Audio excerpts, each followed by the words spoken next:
और 6% वो लोग ने जो ਵੱਡੀਆਂ ਵੱਡੀਆਂ ਜ਼ਮੀਨਾਂ ਦੇ ਮਾਲਕ ਨੇ ਜੀ।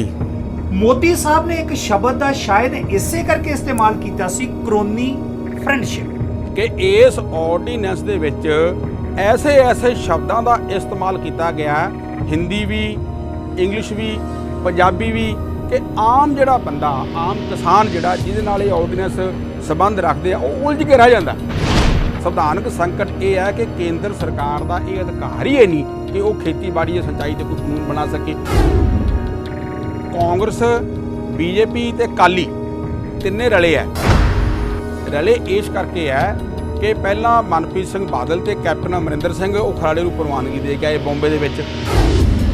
ਇੱਕ ਵਾਰੀ ਕੀ ਹੋਇਆ, ਮੈਂ ਟੀਵੀ ਤੇ ਵੇਖਿਆ ਕਿ ਸਰਦਾਰ ਸੁਖਬੀਰ ਸਿੰਘ ਬਾਦਲ ਕਹਿੰਦੇ ਵੀ ਕਿਸਾਨ ਹੁਣ ਇੰਨੇ ਖੁਸ਼ਹਾਲ ਹੋ ਜਾਣਗੇ, ਕਿਸਾਨ ਅਮੀਰ ਬਣ ਜਾਣਗੇ, ਕਿਸਾਨ ਹੈਲੀਕਾਪਟਰ ਖਰੀਦ ਲੈਣਗੇ, ਕਿਸਾਨ ਹਵਾਈ ਜਹਾਜ਼ ਖਰੀਦ ਲੈਣਗੇ। ਤੇ ਬੀਬੀ ਹਰਸਿਮਰਤ ਬਾਦਲ ਨੂੰ ਕਹਿੰਦੇ ਵੀ ਹੁਣ ਤੁਹਾਨੂੰ ਅਸਤੀਫਾ ਦੇਣਾ ਪੈਣਾ। ਔਰ ਪਹਿਲੀ ਵਾਰੀ ਹੋਇਆ ਭਾਰਤ ਦੇ ਇਤਿਹਾਸ ਵਿੱਚ ਕਿ ਬੀਬੀ ਹਰਸਿਮਰਤ ਬਾਦਲ ਨੇ ਅਸਤੀਫਾ ਦਿੱਤਾ, 25 ਮਿੰਟ ਦੇ ਵਿੱਚ ਉਹ ਰਾਸ਼ਟਰਪਤੀ ਕੋਲ ਪਹੁੰਚ ਗਿਆ ਤੇ ਪ੍ਰਵਾਨ ਵੀ ਹੋ ਗਿਆ।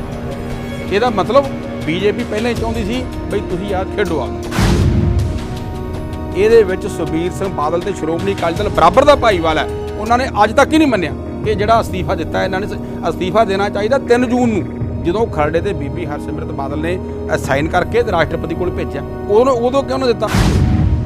ਕਿਸਾਨ ਦਾ ਕਾਨੂੰਨੀ ਹੱਕ ਖਤਮ ਕਰਤਾ ਇਸ ਕੰਟਰੈਕਟ ਫਾਰਮਿੰਗ ਦੇ ਵਿੱਚ। ਇਸ ਕਰਕੇ ਇਹ ਜਿਹੜਾ ਕੰਟਰੈਕਟ ਵਾਲਾ ਸੌਦਾ ਨਾ ਕਿਸਾਨ ਤੇ ਦੂਜੇ ਵਾਲਾ, ਇਹ ਐਪਲੀਕੇਬਲ ਨਹੀਂ ਪੰਜਾਬ ਦੇ ਵਿੱਚ।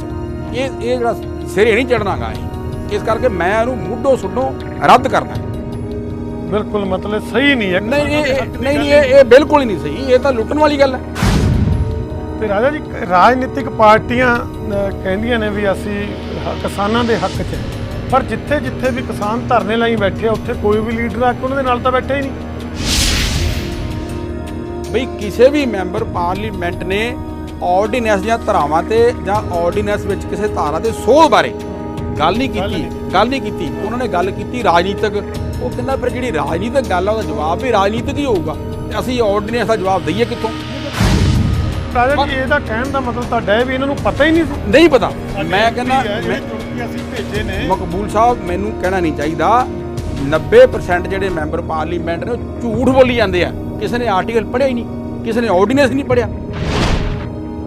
WTO ਸਾਨੂੰ ਤਾਂ ਹੀ ਵਪਾਰ ਕਰਨ ਦੀ ਇਜਾਜ਼ਤ ਦੇਊਗਾ ਦੂਜੇ ਮੁਲਕਾਂ ਨਾਲ, ਤਾਂ ਹੀ ਸਾਨੂੰ ਕਰਜ਼ਾ ਦੇਊਗਾ, ਤਾਂ ਹੀ ਸਾਡੀ ਕੋਈ ਨੀਤੀ ਚੱਲੂਗੀ ਜੇਕਰ ਮੋਦੀ ਦੇ ਕਰੋਨੀ ਜਿਹੜੇ ਫਰੈਂਡ ਆ ਨਾ ਉਹਨਾਂ ਨੂੰ ਅਸੀਂ ਇਹ ਲੁੱਟ ਦੀ ਇਜਾਜ਼ਤ ਦਿਆਂਗੇ। ਹੁਣ ਰੇਲਵੇ ਵੀ ਜਿਹੜੀ ਆ ਅਗਲੇ ਮਹੀਨੇ ਸਾਰੀ ਉਹ ਵੇਚਦੀ ਆ, ਜਿਵੇਂ ਔਰਬਿਟ ਚੱਲਦੀ ਆ ਨਾ ਬਾਦਲ ਸਾਹਿਬ ਦੀ, ਉਵੇਂ ਟ੍ਰੇਨ ਚੱਲਿਆ ਕਰੂਗੀ ਫਾਜ਼ਿਲਕਾ ਤੋਂ ਬਠਿੰਡਾ। ਇਹ ਔਰਬਿਟ ਟ੍ਰੇਨ ਬਾਦਲ ਸਾਹਿਬ ਦੀ ਹੈ। ਤੇ ਫਿਰ ਸੁਖਬੀਰ ਸਿੰਘ ਬਾਦਲ ਤੇ ਬੀਬੀ ਹਰਸਿਮਰਤ ਨੇ ਕਿਹਾ ਵੀ ਅਸਤੀਫਾ ਦਿਓ, ਇਹ ਤਾਂ ਪਿੰਡਾਂ 'ਚ ਵੜਨ ਨਹੀਂ ਦੇਣਾਗਾ। ਪਿੰਡਾਂ 'ਚ ਵੜਨ ਦੀ ਗੱਲ ਆ, ਦੂਰਾਂ ਨੂੰ ਉਹਦੇ ਘਰੇ ਨਹੀਂ ਵੜਨ ਦਿੰਦੇ। ਨਹੀਂ, ਘਰੇ ਨਹੀਂ ਵੜਨ ਦਿੰਦੇ। ਬਾਦਲ ਸਾਹਿਬ ਬਾਲਾਸਰ ਬੈਠੇ ਆ, ਹਰਿਆਣੇ 'ਚ ਬੈਠੇ ਆ, ਸੁਖਬੀਰ ਬਾਦਲ ਦਿੱਲੀ ਆ, ਜਾ ਕੇ ਵੇਖਣ ਬਾਦਲ ਪਿੰਡ ਆਪਦੇ ਘਰੇ। ਸੋ ਐਸੀ ਗੱਲ ਨਹੀਂ ਹੈਗੀ। ਜੇਕਰ ਇਹ ਐਡਾ ਮਤਲਬ ਵਿਰੋਧੀ ਨਾ ਹੁੰਦਾ ਕਿਸਾਨਾਂ ਦਾ ਤਾਂ ਯਾਰ ਚਲੋ ਅਸੀਂ ਤੁਸੀਂ ਮੈਂ ਤਾਂ ਮੂਰਖ ਹੋ ਸਕਦੇ, 4 ਕਿਸਾਨ 10 ਮੂਰਖ, ਵਿਰੋਧੀ ਪਾਰਟੀ ਦਾ ਕੋਈ ਬੰਦਾ ਮੂਰਖ ਹੋ ਸਕਦਾ? ਸਾਰਾ ਮੁਲਕ ਹੀ ਮੂਰਖ ਹੈ? ਕੱਲਾ ਮੋਦੀ ਸਿਆਣਾ, ਕੱਲਾ ਤੋਮਰ ਹੀ ਸਿਆਣਾ? ਦੇਸ਼ ਵਿਦੇਸ਼ ਬੈਠੇ ਸਾਰੇ ਵੀਰਾਂ ਭੈਣਾਂ, ਬੱਚਿਆਂ, ਬਜ਼ੁਰਗਾਂ ਨੂੰ ਮੇਰੇ ਵੱਲੋਂ ਯਾਨੀ ਸੋਮ ਸਹੋਤਾ ਵੱਲੋਂ ਪਿਆਰ ਭਰੀ ਸਤਿ ਸ੍ਰੀ ਅਕਾਲ। ਦੋਸਤੋ, ਤੁਸੀਂ ਵੇਖ ਰਹੇ ਹੋ A1 ਪੰਜਾਬੀ ਚੈਨਲ ਦਾ ਪ੍ਰੋਗਰਾਮ ਕਰੰਟ ਇਸ਼ੂ। ਅੱਜ ਕਰੰਟ ਇਸ਼ੂ ਦੇ ਵਿੱਚ ਬੜਾ ਅਹਿਮ ਮੁੱਦਾ ਲੈ ਰਹੇ ਹਾਂ ਔਰ ਉਸ ਮੁੱਦੇ ਦਾ ਸਿੱਧਾ ਸੰਬੰਧ ਜਿਹੜਾ ਹੈ ਉਹ ਆਰਡੀਨੈਂਸ ਦੇ ਨਾਲ ਹੈ। ਆਰਡੀਨੈਂਸ ਨੂੰ ਲੈ ਕੇ ਅੱਜ ਜੇ ਪੰਜਾਬ ਦੀ ਗੱਲ ਕਰੀਏ, ਹਰਿਆਣੇ ਦੀ ਗੱਲ ਕਰੀਏ ਜੇ ਪੂਰੇ ਭਾਰਤ ਦੀ, ਤਾਂ ਇਸ ਆਰਡੀਨੈਂਸ ਦਾ ਕਿਸਾਨ ਬਰਾਦਰੀ ਵੱਲੋਂ ਭਰਪੂਰ ਜਿਹੜਾ ਉਹ ਵਿਰੋਧ ਜਤਾਇਆ ਜਾ ਰਿਹਾ ਹੈ। ਲੇਕਿਨ ਸਵਾਲ ਇੱਥੇ ਪੈਦਾ ਹੁੰਦਾ ਦੋਸਤੋ ਕਿ ਆਰਡੀਨੈਂਸ ਦਾ ਅਸਲ ਵਿੱਚ ਮਤਲਬ ਕੀ ਹੈ? ਕੀ ਆਪਾਂ ਨੂੰ ਪਤਾ ਹੈ ਕਿ ਅਸਲ ਵਿੱਚ ਆਰਡੀਨੈਂਸ ਦਾ ਇਹ ਮਤਲਬ ਹੈ? ਮੈਂ ਗਰੰਟੀ ਦੇ ਨਾਲ ਕਹਿ ਸਕਦਾ ਬਹੁਤ ਸਾਰੇ ਕਿਸਾਨਾਂ ਨੂੰ, ਬਹੁਤ ਸਾਰੇ ਰਾਜਨੀਤਿਕ ਜਿਹੜੇ ਆਗੂ ਨੇ ਉਹਨਾਂ ਨੂੰ ਔਰ ਆਮ ਜਨਤਾ ਨੂੰ ਵੀ ਸ਼ਾਇਦ ਆਰਡੀਨੈਂਸ ਦੇ ਅਸਲੀ ਮੀਨਿੰਗ ਦਾ ਪਤਾ ਨਹੀਂ ਹੋ ਸਕਦਾ। ਦੋਸਤੋ, ਅੱਜ ਅਸਲੀ ਮੀਨਿੰਗ ਬਾਰੇ ਗੱਲ ਕਰਨ ਵਾਸਤੇ ਮੇਰੇ ਨਾਲ ਸਟੂਡੀਓ ਵਿੱਚ ਬੈਠੇ ਹੋਏ ਨੇ ਸਾਡੇ ਸੀਨੀਅਰ ਪੱਤਰਕਾਰ ਰਾਜਿੰਦਰ ਰਾਜਾ ਜੀ ਔਰ ਇਸ ਵਿਸ਼ੇ ਤੇ ਲੈ ਕੇ ਉਹਨਾਂ ਦੇ ਨਾਲ ਆਪਾਂ ਭਰਪੂਰ ਗੱਲਬਾਤ ਕਰਾਂਗੇ ਔਰ ਜਾਣਕਾਰੀ ਕਲੈਕਟ ਕਰਨ ਦੀ ਕੋਸ਼ਿਸ਼ ਕਰਾਂਗੇ ਔਰ ਤੁਹਾਡੇ ਤੱਕ ਪਹੁੰਚਾਉਣ ਦੀ ਕੋਸ਼ਿਸ਼ ਕਰਾਂਗੇ। ਰਾਜਾ ਜੀ, ਸਭ ਤੋਂ ਪਹਿਲਾਂ ਸਟੂਡੀਓ 'ਚ ਸਵਾਗਤ ਹੈ। ਤੁਹਾਡਾ ਵੀ। ਰਾਜਾ ਜੀ, ਬੜਾ ਉਲਝਿਆ ਹੋਇਆ ਮੁਲਕ ਲੱਗ ਰਿਹਾ ਮੈਨੂੰ ਇਹਨਾਂ ਦਿਨਾਂ ਦੇ ਵਿੱਚ। ਚਾਰੇ ਪਾਸੇ ਤੁਸੀਂ ਅੱਗਾਂ ਦੇਖ ਰਹੇ ਹੋ, ਪਾਣੀ ਦੀਆਂ ਬੁਰਛਾਰਾਂ ਦੇਖ ਰਹੇ ਹੋ, ਕਿਸਾਨਾਂ ਦੀ ਮੁਰਦਾਬਾਦ ਜਿੰਦਾਬਾਦ ਦੇ ਨਾਅਰੇ ਦੇਖ ਰਹੇ ਹੋ। ਆਰਡੀਨੈਂਸ ਦਾ ਵਿਰੋਧ ਕਿਤੇ ਨਾ ਕਿਤੇ ਜਤਾਇਆ ਜਾ ਰਿਹਾ। ਅਸਲ ਵਿੱਚ ਆਰਡੀਨੈਂਸ ਹੈ ਕੀ ਹੈ? ਕਿ ਇਸ ਦੀ ਦੇਸ਼ ਨੂੰ ਜ਼ਰੂਰਤ ਸੀ ਜਾਂ ਨਹੀਂ ਸੀ? ਸੋਤਾ ਸਾਹਿਬ, ਸਭ ਤੋਂ ਪਹਿਲੀ ਗੱਲ ਤਾਂ ਇਹ ਆ ਕਿ ਤੁਹਾਡੀ ਸਾਰੀ ਗੱਲ ਠੀਕ ਹੈ। ਪੂਰੇ ਮੁਲਕ ਦੇ ਅੰਦਰ ਇਹ ਜਿਹੜੇ ਖੇਤੀ ਆਰਡੀਨੈਂਸ ਹੈ, ਪੰਜਾਬੀ ਜਿਹਨੂੰ ਹਿੰਦੀ 'ਚ ਅਧਿਆਦੇਸ਼ ਵੀ ਕਹਿ ਦਿੰਦੇ ਆ ਜੀ, ਤਾਂ ਜਿਹੜੇ ਇਹ ਆਰਡੀਨੈਂਸ ਹੈ, ਮੈਂ ਦਰਸ਼ਕਾਂ ਤੋਂ ਇੱਕ ਗੱਲ ਦੀ ਪਹਿਲਾਂ ਹੀ ਮਾਫੀ ਚਾਹੂੰਗਾ, ਕਿਉਂਕਿ ਗੱਲ ਆਰਡੀਨੈਂਸ ਬਾਰੇ ਹੋ ਰਹੀ ਹੈ ਤਾਂ ਮੈਂ ਸ਼ਬਦ ਆਰਡੀਨੈਂਸ ਹੀ ਇਸਤੇਮਾਲ ਕਰਾਂਗਾ, ਜਦ ਕਿ ਹੁਣ ਇਹ ਆਰਡੀਨੈਂਸ ਨਹੀਂ ਰਹੇ, ਇਹ ਹੁਣ ਐਕਟ ਬਣ ਗਿਆ, ਇਹ ਹੁਣ ਕਾਨੂੰਨ ਬਣ ਚੁੱਕੇ ਆ। ਬਹੁਤ ਅੱਛਾ। ਕਿਉਂਕਿ ਲੋਕ ਸਭਾ ਦੇ ਵਿੱਚ ਤੇ ਰਾਜ ਸਭਾ ਦੇ ਵਿੱਚ ਇਹ ਪਾਸ ਹੋ ਚੁੱਕੇ ਆ। ਪਾਸ ਹੋਣ ਤੋਂ ਬਾਅਦ ਇਹ ਭਾਰਤ ਦੇ ਮਾਣਯੋਗ ਰਾਸ਼ਟਰਪਤੀ ਕੋਲ ਮੋਹਰ ਤੇ ਦਸਤਖਤ ਕਰਨ ਵਾਸਤੇ ਹੋਣ ਵਾਸਤੇ ਪਹੁੰਚ ਚੁੱਕੇ ਆ। ਇਹ ਹੁਣ ਲਗਭਗ ਕਾਨੂੰਨ ਬਣ ਗਿਆ। ਪਰ ਕਿਉਂਕਿ ਪੂਰੇ ਮੁਲਕ ਦੇ ਅੰਦਰ ਇਹੀ ਸ਼ਬਦ ਵਰਤਿਆ ਜਾ ਰਿਹਾ ਆਰਡੀਨੈਂਸ, ਤੇ ਮੈਂ ਆਪਦੀ ਗੱਲਬਾਤ ਜਿਹੜੀ ਆ ਉਹ ਜੇ ਮੈਂ ਕਾਨੂੰਨ ਸ਼ਬਦ ਵਰਤਾਂਗਾ ਜਾਂ ਮੈਂ ਪਾਰਲੀਮੈਂਟ ਦੇ ਪਾਸ ਹੋਏ ਮਤੇ ਜਾਂ ਐਕਟ ਦੀ ਗੱਲ ਕਰਾਂਗਾ ਤਾਂ ਸ਼ਾਇਦ ਫੇਰ ਗੱਲ ਉਲਝਣ ਵਾਲੀ ਰਹਿ ਜੇ। ਇਸ ਕਰਕੇ ਮੈਂ ਸ਼ਬਦ ਵਰਤਾਂਗਾ ਆਰਡੀਨੈਂਸ ਜੀ। ਤਾਂ ਤੁਸੀਂ ਜਿਹੜਾ ਪੁੱਛਿਆ ਸੋਤਾ ਸਾਹਿਬ ਕਿ ਆਰਡੀਨੈਂਸ ਦੀ ਜ਼ਰੂਰਤ ਕੀ ਸੀ ਜੀ, ਆਰਡੀਨੈਂਸ ਕਿਉਂ ਕੀਤਾ ਜੀ, ਭੇਜਿਆ ਗਿਆ ਰਾਸ਼ਟਰਪਤੀ ਕੋਲ, ਮੈਂ ਇਹ ਦੱਸ ਦੇਣਾ ਚਾਹਾਂਗਾ ਕਿ ਜਿਹੜੇ ਇਹ ਖੇਤੀ ਆਰਡੀਨੈਂਸ ਨੇ ਐਗਰੀਕਲਚਰ ਨਾਲ ਸੰਬੰਧਿਤ ਨੇ ਜੀ, ਇਹ ਸ਼ਰੇਆਮ ਜਾਂ ਸੋਚੀ ਸਮਝੀ ਸਾਜ਼ਿਸ਼ ਦੇ ਤਹਿਤ ਜੀ ਪੰਜਾਬ ਤੇ ਪੂਰੇ ਮੁਲਕ ਦੇ ਜਿਹੜੇ ਕਿਸਾਨ ਆ ਉਹਨਾਂ ਨਾਲ ਇਹ ਧੱਕਾ ਕੀਤਾ ਗਿਆ। ਕਿਉਂਕਿ ਜਿਹੜਾ ਆਰਡੀਨੈਂਸ ਹੈ ਉਹ ਸਿਰਫ ਐਮਰਜੈਂਸੀ ਹਾਲਤ ਵਿੱਚ ਲਾਗੂ ਹੋ ਸਕਦਾ ਜੀ। ਜੇ ਮੁਲਕ ਦੇ ਸਾਹਮਣੇ, ਦੇਸ਼ ਦੇ ਸਾਹਮਣੇ ਕੋਈ ਬਾਹਰੀ ਹਮਲੇ ਦੀ ਸਮੱਸਿਆ ਅਚਾਨਕ, ਕੋਈ ਅੰਦਰੋਂ ਬਗਾਵਤ ਦੀ ਇਹ ਸਮੱਸਿਆ ਹੈਗੀ ਅਚਾਨਕ, ਤੇ ਪਾਰਲੀਮੈਂਟ ਜਿਹੜੀ ਹੈ ਉਹ ਚੱਲ ਨਹੀਂ ਰਹੀਗੀ ਜਾਂ ਇੱਕਦਮ ਪਾਰਲੀਮੈਂਟ ਦਾ ਸੈਸ਼ਨ ਬੁਲਾਉਣਾ ਸੰਭਵ ਨਹੀਂ ਜੀ, ਤਾਂ ਜਿਹੜਾ ਆਰਡੀਨੈਂਸ ਹੈ ਉਹ ਰਾਸ਼ਟਰਪਤੀ ਫਿਰ ਜਾਰੀ ਕਰ ਸਕਦਾ। ਪਰ ਇਹਦੇ ਨਾਲ ਇੱਕ ਸ਼ਰਤ ਸੰਵਿਧਾਨਕ ਤੌਰ ਤੇ ਇਹ ਹੈ ਕਿ ਉਸ ਆਰਡੀਨੈਂਸ ਨੂੰ 6 ਮਹੀਨਿਆਂ ਦੇ ਵਿੱਚ ਕਾਨੂੰਨ ਬਣਨਾ ਹੁੰਦਾ ਪਾਰਲੀਮੈਂਟ 'ਚ ਪਾਸ ਹੋ ਕੇ ਜੀ। ਜੇਕਰ ਉਹ ਆਰਡੀਨੈਂਸ ਪਾਰਲੀਮੈਂਟ 'ਚ 6 ਮਹੀਨੇ ਦੇ ਸਮੇਂ ਵਿੱਚ ਨਹੀਂ ਆਉਂਦਾ ਤਾਂ ਜਿਹੜਾ ਉਹ ਅਧਿਆਦੇਸ਼ ਜਾਰੀ ਕੀਤਾ ਜਾਂ ਆਰਡੀਨੈਂਸ ਰਾਸ਼ਟਰਪਤੀ ਨੇ ਜਾਰੀ ਕੀਤਾ ਉਹ ਆਟੋਮੈਟਿਕਲੀ ਰੱਦ ਸਮਝਿਆ ਜਾਂਦਾ। ਤਾਂ ਜਿਹੜੇ ਇਹ ਆਰਡੀਨੈਂਸ ਹੈ, ਮੈਂ ਸਮਝਦਾ ਆਪਣੇ ਤੌਰ ਤੇ ਕਿ ਇਹਨਾਂ ਆਰਡੀਨੈਂਸਾਂ ਦੀ ਜ਼ਰੂਰਤ ਨਹੀਂ ਸੀ। ਮੁਲਕ ਸਾਹਮਣੇ ਐਸੀ ਕੋਈ ਸਮੱਸਿਆ ਨਹੀਂ ਸੀ, ਕੋਈ ਨਾ ਤਾਂ ਬਾਹਰੀ ਖਤਰੇ ਦਾ ਸੀਗਾ, ਨਾ ਕੋਈ ਅੰਦਰੋਂ ਬਗਾਵਤ ਦਾ ਸੀਗਾ। ਔਰ ਵੱਡੀ ਗੱਲ ਇਹ ਕਿ ਭਾਰਤ ਦੇ ਕਿਸੇ ਵੀ ਸੰਗਠਨ ਨੇ ਜੀ, ਕਿਸੇ ਕਿਸਾਨ ਯੂਨੀਅਨ ਨੇ ਜਾਂ ਕਿਸੇ ਵਿਅਕਤੀ ਵਿਸ਼ੇਸ਼ ਨੇ ਔਰ ਨਾ ਪਾਰਲੀਮੈਂਟ ਦੇ ਵਿੱਚ ਕਿਸੇ ਵਿਰੋਧੀ ਪਾਰਟੀ ਨੇ ਇਸ ਤਰ੍ਹਾਂ ਦੀ ਕਾਨੂੰਨ ਦੀ ਕੋਈ ਮੰਗ ਕੀਤੀ ਸੀ ਜੀ। ਇਹ ਪਤਾ ਨਹੀਂ ਮੈਨੂੰ ਕਿ ਭਾਰਤੀ ਜਨਤਾ ਪਾਰਟੀ ਨੇ ਕਿਵੇਂ ਕਾਚੋ ਮੂੰਗਲੀ ਕੱਢ ਮਾਰੀ ਤੇ ਐਮਰਜੈਂਸੀ ਘੋਸ਼ਿਤ ਕਰਕੇ ਰਾਸ਼ਟਰਪਤੀ ਕੋਲ ਜਿਹੜੇ ਆਰਡੀਨੈਂਸ ਭੇਜ ਦਿੱਤੇ। ਇਹ ਬਿਲਕੁਲ ਗੈਰ ਸੰਵਿਧਾਨਕ ਨੇ ਜੀ ਤੇ ਗੈਰ ਜ਼ਰੂਰੀ ਨੇ। ਅੱਛਾ ਰਾਜਾ ਸਾਹਿਬ, ਜੇ ਆਪਾਂ ਗੱਲ ਕਰੀਏ ਟੋਟਲ 3 ਆਰਡੀਨੈਂਸ ਨੇ ਜੀ। ਸਭ ਤੋਂ ਪਹਿਲਾਂ ਆਪਾਂ ਜੇ ਪਹਿਲੇ ਆਰਡੀਨੈਂਸ ਦੀ ਗੱਲ ਕਰੀਏ ਕਿ agriculture product trade and commerce ਜੀ, ਇਹ ਮਤਲਬ ਕੀ ਹੈ? ਸਾਰਾ ਕੁਝ ਕੀ ਹੈ? ਦੇਖੋ, ਮੈਂ ਦਰਸ਼ਕਾਂ ਤੋਂ ਫੇਰ ਇੱਕ ਗੱਲ ਦੀ ਮਾਫੀ ਚਾਹੂੰਗਾ ਤੇ ਤੁਹਾਡੇ ਤੋਂ ਵੀ ਚਾਹੂੰਗਾ ਜੀ ਕਿ ਜਿਹੜੇ ਇਹ ਸ਼ਬਦ ਹੈ ਨਾ ਜੀ, ਜਿਹੜੀ ਇਹ ਭਾਸ਼ਾ ਹੈ, ਇਹ ਇਸ ਕਦਰ ਸੋਚ ਸਮਝ ਕੇ ਸਰਕਾਰ ਨੇ ਜਾਂ ਸਰਕਾਰ ਦੇ ਸਮਰਥਕ ਮਾਹਰਾਂ ਨੇ ਇਹ ਭਾਸ਼ਾ ਆਰਡੀਨੈਂਸ ਵਿੱਚ ਲੈ ਕੇ ਆਂਦੀ ਹੈ ਤਾਂ ਕਿ ਇਹ ਭਾਸ਼ਾ ਚਾਹੇ ਪੰਜਾਬੀ ਵੀ ਕਰ ਲਓ ਇਹਦੀ ਜੀ, ਪੰਜਾਬੀ ਦੇ ਸ਼ਬਦ ਵੀ ਤੁਸੀਂ ਵਰਤੋਗੇ ਨਾ ਤਾਂ ਇਹ ਵੀ ਪੰਜਾਬੀ ਦੇ ਮਾਹਰ ਜਿਹੜੇ ਸਾਡੇ ਕਿਸਾਨ ਵੀਰ ਨੇ ਜਾਂ ਸਾਡੇ ਪੰਜਾਬੀ ਬੋਲਣ ਵਾਲੇ ਨੇ, ਪੰਜਾਬੀ ਦੇ ਜਿਹੜੇ ਵਿਦਵਾਨ ਨੇ ਜੀ, ਇਹ ਸ਼ਬਦ ਉਹਨਾਂ ਲਈ ਵੀ ਉਲਝਣ ਪੈਦਾ ਕਰਦੇ ਆ ਤਾਂ ਕਿ ਆਮ ਬੰਦੇ ਨੂੰ ਇਹ ਸੌਖੇ ਤਰ੍ਹਾਂ ਸਮਝ ਨਾ ਲੱਗ ਸਕੇ। ਜਿਹੜਾ ਇਹ ਪਹਿਲਾ ਆਰਡੀਨੈਂਸ ਹੈ ਜੀ, ਦੇਖੋ ਇਹਦੀ ਥੋੜਾ ਜਿਹਾ ਨਾ ਜਿਵੇਂ ਹਿੰਦੀ 'ਚ ਕਹਿੰਦੇ ਆ ਪ੍ਰਿਸ਼ਠ ਭੂਮੀ, ਇਹਦੀ ਥੋੜਾ ਜਿਹਾ ਬੈਕਗਰਾਉਂਡ ਵਿੱਚ ਵੀ ਜਾਣਾ ਜ਼ਰੂਰੀ ਆ। ਬਿਲਕੁਲ, ਇਹ ਗੱਲ ਹੈਗੀ ਆ 3 ਜੂਨ 2020 ਦੀ ਜੀ, ਇਹ ਅੱਜ ਦੀ ਗੱਲ ਨਹੀਂ, ਹੁਣ ਨਹੀਂ ਆਰਡੀਨੈਂਸ ਜਾਰੀ ਹੋਏ। 3 ਜੂਨ ਨੂੰ ਇਹ ਆਰਡੀਨੈਂਸ ਕਿਵੇਂ ਜਾਰੀ ਹੋਏ? ਉਸ ਤੋਂ ਪਹਿਲਾਂ 3 ਜੂਨ ਤੋਂ ਪਹਿਲਾਂ ਜਿਹੜੀ ਭਾਰਤੀ ਜਨਤਾ ਪਾਰਟੀ ਦੀ ਕੇਂਦਰ ਸਰਕਾਰ ਹੈ ਜੀ, ਉਹਨੇ ਇੱਕ ਹਾਈ ਪਾਵਰ ਜਾਂ ਹਾਈ ਲੈਵਲ ਕਮੇਟੀ ਬਣਾਈ। ਕਮੇਟੀ ਦੇ ਵਿੱਚ ਵੱਖ-ਵੱਖ ਜਿਹੜੀਆਂ ਰਾਜਨੀਤਿਕ ਪਾਰਟੀਆਂ ਸੀ ਉਹਨਾਂ ਦੇ ਮਾਹਰ, ਖੇਤੀ ਮਾਹਰ ਸ਼ਾਮਲ ਕੀਤੇ। ਉਹਦੀ ਜਿਹੜੀ ਪਹਿਲੀ ਮੀਟਿੰਗ ਸੀ ਉਹ ਬੰਬੇ ਦੇ ਵਿੱਚ ਹੋਈ, ਮਹਾਰਾਸ਼ਟਰ 'ਚ ਜੀ। ਉਹਦੇ ਵਿੱਚ ਕੈਪਟਨ ਅਮਰਿੰਦਰ ਸਿੰਘ ਵੀ ਮੈਂਬਰ ਸੀਗੇ ਉਸ ਕਮੇਟੀ ਦੇ, ਹਾਂ ਕਾਂਗਰਸ ਵੱਲੋਂ ਕੈਪਟਨ ਅਮਰਿੰਦਰ ਸਿੰਘ ਸੀਗੇ, ਤਾਂ ਉਹ ਸ਼ਾਮਲ ਹੋਏ। ਜਦੋਂ ਉਹਦੀ ਦੂਜੀ ਮੀਟਿੰਗ ਹੋਈ ਤਾਂ ਕੈਪਟਨ ਅਮਰਿੰਦਰ ਸਿੰਘ ਹੁਣ ਜਾਣਬੁੱਝ ਕੇ ਨਹੀਂ ਗਏ ਜਾਂ ਉਹਨਾਂ ਨੂੰ ਕੋਈ ਸੱਚਮੁੱਚ ਰੁਝੇਵਾਂ ਸੀ, ਇਹ ਤਾਂ ਉਹੀ ਦੱਸ ਸਕਦੇ ਆ, ਪਰ ਉਹਨਾਂ ਦੀ ਜਗ੍ਹਾ ਤੇ ਪੰਜਾਬ ਦੇ ਵਿੱਤ ਮੰਤਰੀ ਸਰਦਾਰ ਮਨਪ੍ਰੀਤ ਸਿੰਘ ਬਾਦਲ ਗਏ ਜੀ।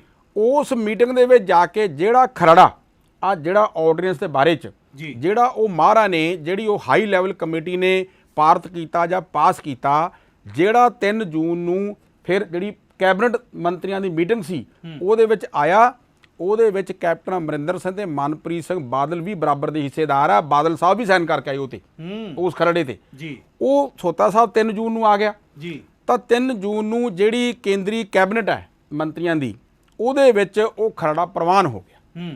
ਪ੍ਰਵਾਨ ਹੋ ਕੇ ਜਦੋਂ ਕਾਉਂਸਲ ਆਫ ਮਿਨਿਸਟਰ ਜਿਹੜੀ ਹੈ ਨਾ ਜੀ, ਮਿਨਿਸਟਰਾਂ ਦੀ ਜਿਹੜੀ ਕੇਂਦਰੀ ਕਾਉਂਸਲ ਹੈ, ਉਹ ਫਿਰ ਰਾਸ਼ਟਰਪਤੀ ਕੋਲ ਭੇਜਦੀ ਹੈ ਅਧਿਆਦੇਸ਼ ਜਾਰੀ ਕਰਨ ਵਾਸਤੇ ਜਾਂ ਆਰਡੀਨੈਂਸ ਜਾਰੀ ਕਰਨ ਵਾਸਤੇ। ਜਿਵੇਂ ਮੈਂ ਆਪਦੀ ਪਹਿਲਾਂ ਭੂਮਿਕਾ 'ਚ ਕਿਹਾ ਕਿ ਆਰਡੀਨੈਂਸ ਜਾਰੀ ਕਰਨ ਦੀ ਜ਼ਰੂਰਤ ਨਹੀਂ ਸੀ, ਪਰ ਕਾਉਂਸਲ ਆਫ ਮਿਨਿਸਟਰ ਦੀ ਜਿਹੜੀ ਗੱਲ ਹੈ ਉਹ ਰਾਸ਼ਟਰਪਤੀ ਬਾਉਂਡ ਹੈ ਮੰਨਣ ਵਾਸਤੇ। ਬਿਲਕੁਲ। ਤਾਂ 3 ਨੂੰ ਉਹ ਜੂਨ ਨੂੰ ਇਹ ਖਰੜਾ ਪ੍ਰਵਾਨ ਹੋਇਆ ਜੀ। 4 ਨੂੰ ਰਾਸ਼ਟਰਪਤੀ ਕੋਲ ਭੇਜਤਾ, 5 ਨੂੰ ਰਾਸ਼ਟਰਪਤੀ ਨੂੰ ਉਹਦੇ ਮੋਹਰ ਲਾ ਕੇ ਔਰ ਆਰਡੀਨੈਂਸ ਜਿਹੜਾ ਜਾਰੀ ਕਰਤਾ। ਹਾਂ, ਪਰ ਮੈਂ ਇੱਕ ਗੱਲ ਇੱਥੇ ਕਹਿਣਾ ਚਾਹਾਂਗਾ ਕਿ ਗੱਲ ਆਪਣੀ ਅੱਗੇ, ਕਿਉਂਕਿ ਰਾਜਨੀਤਿਕ ਵੀ ਚੱਲਣੀ ਹੈ। ਬਿਲਕੁਲ।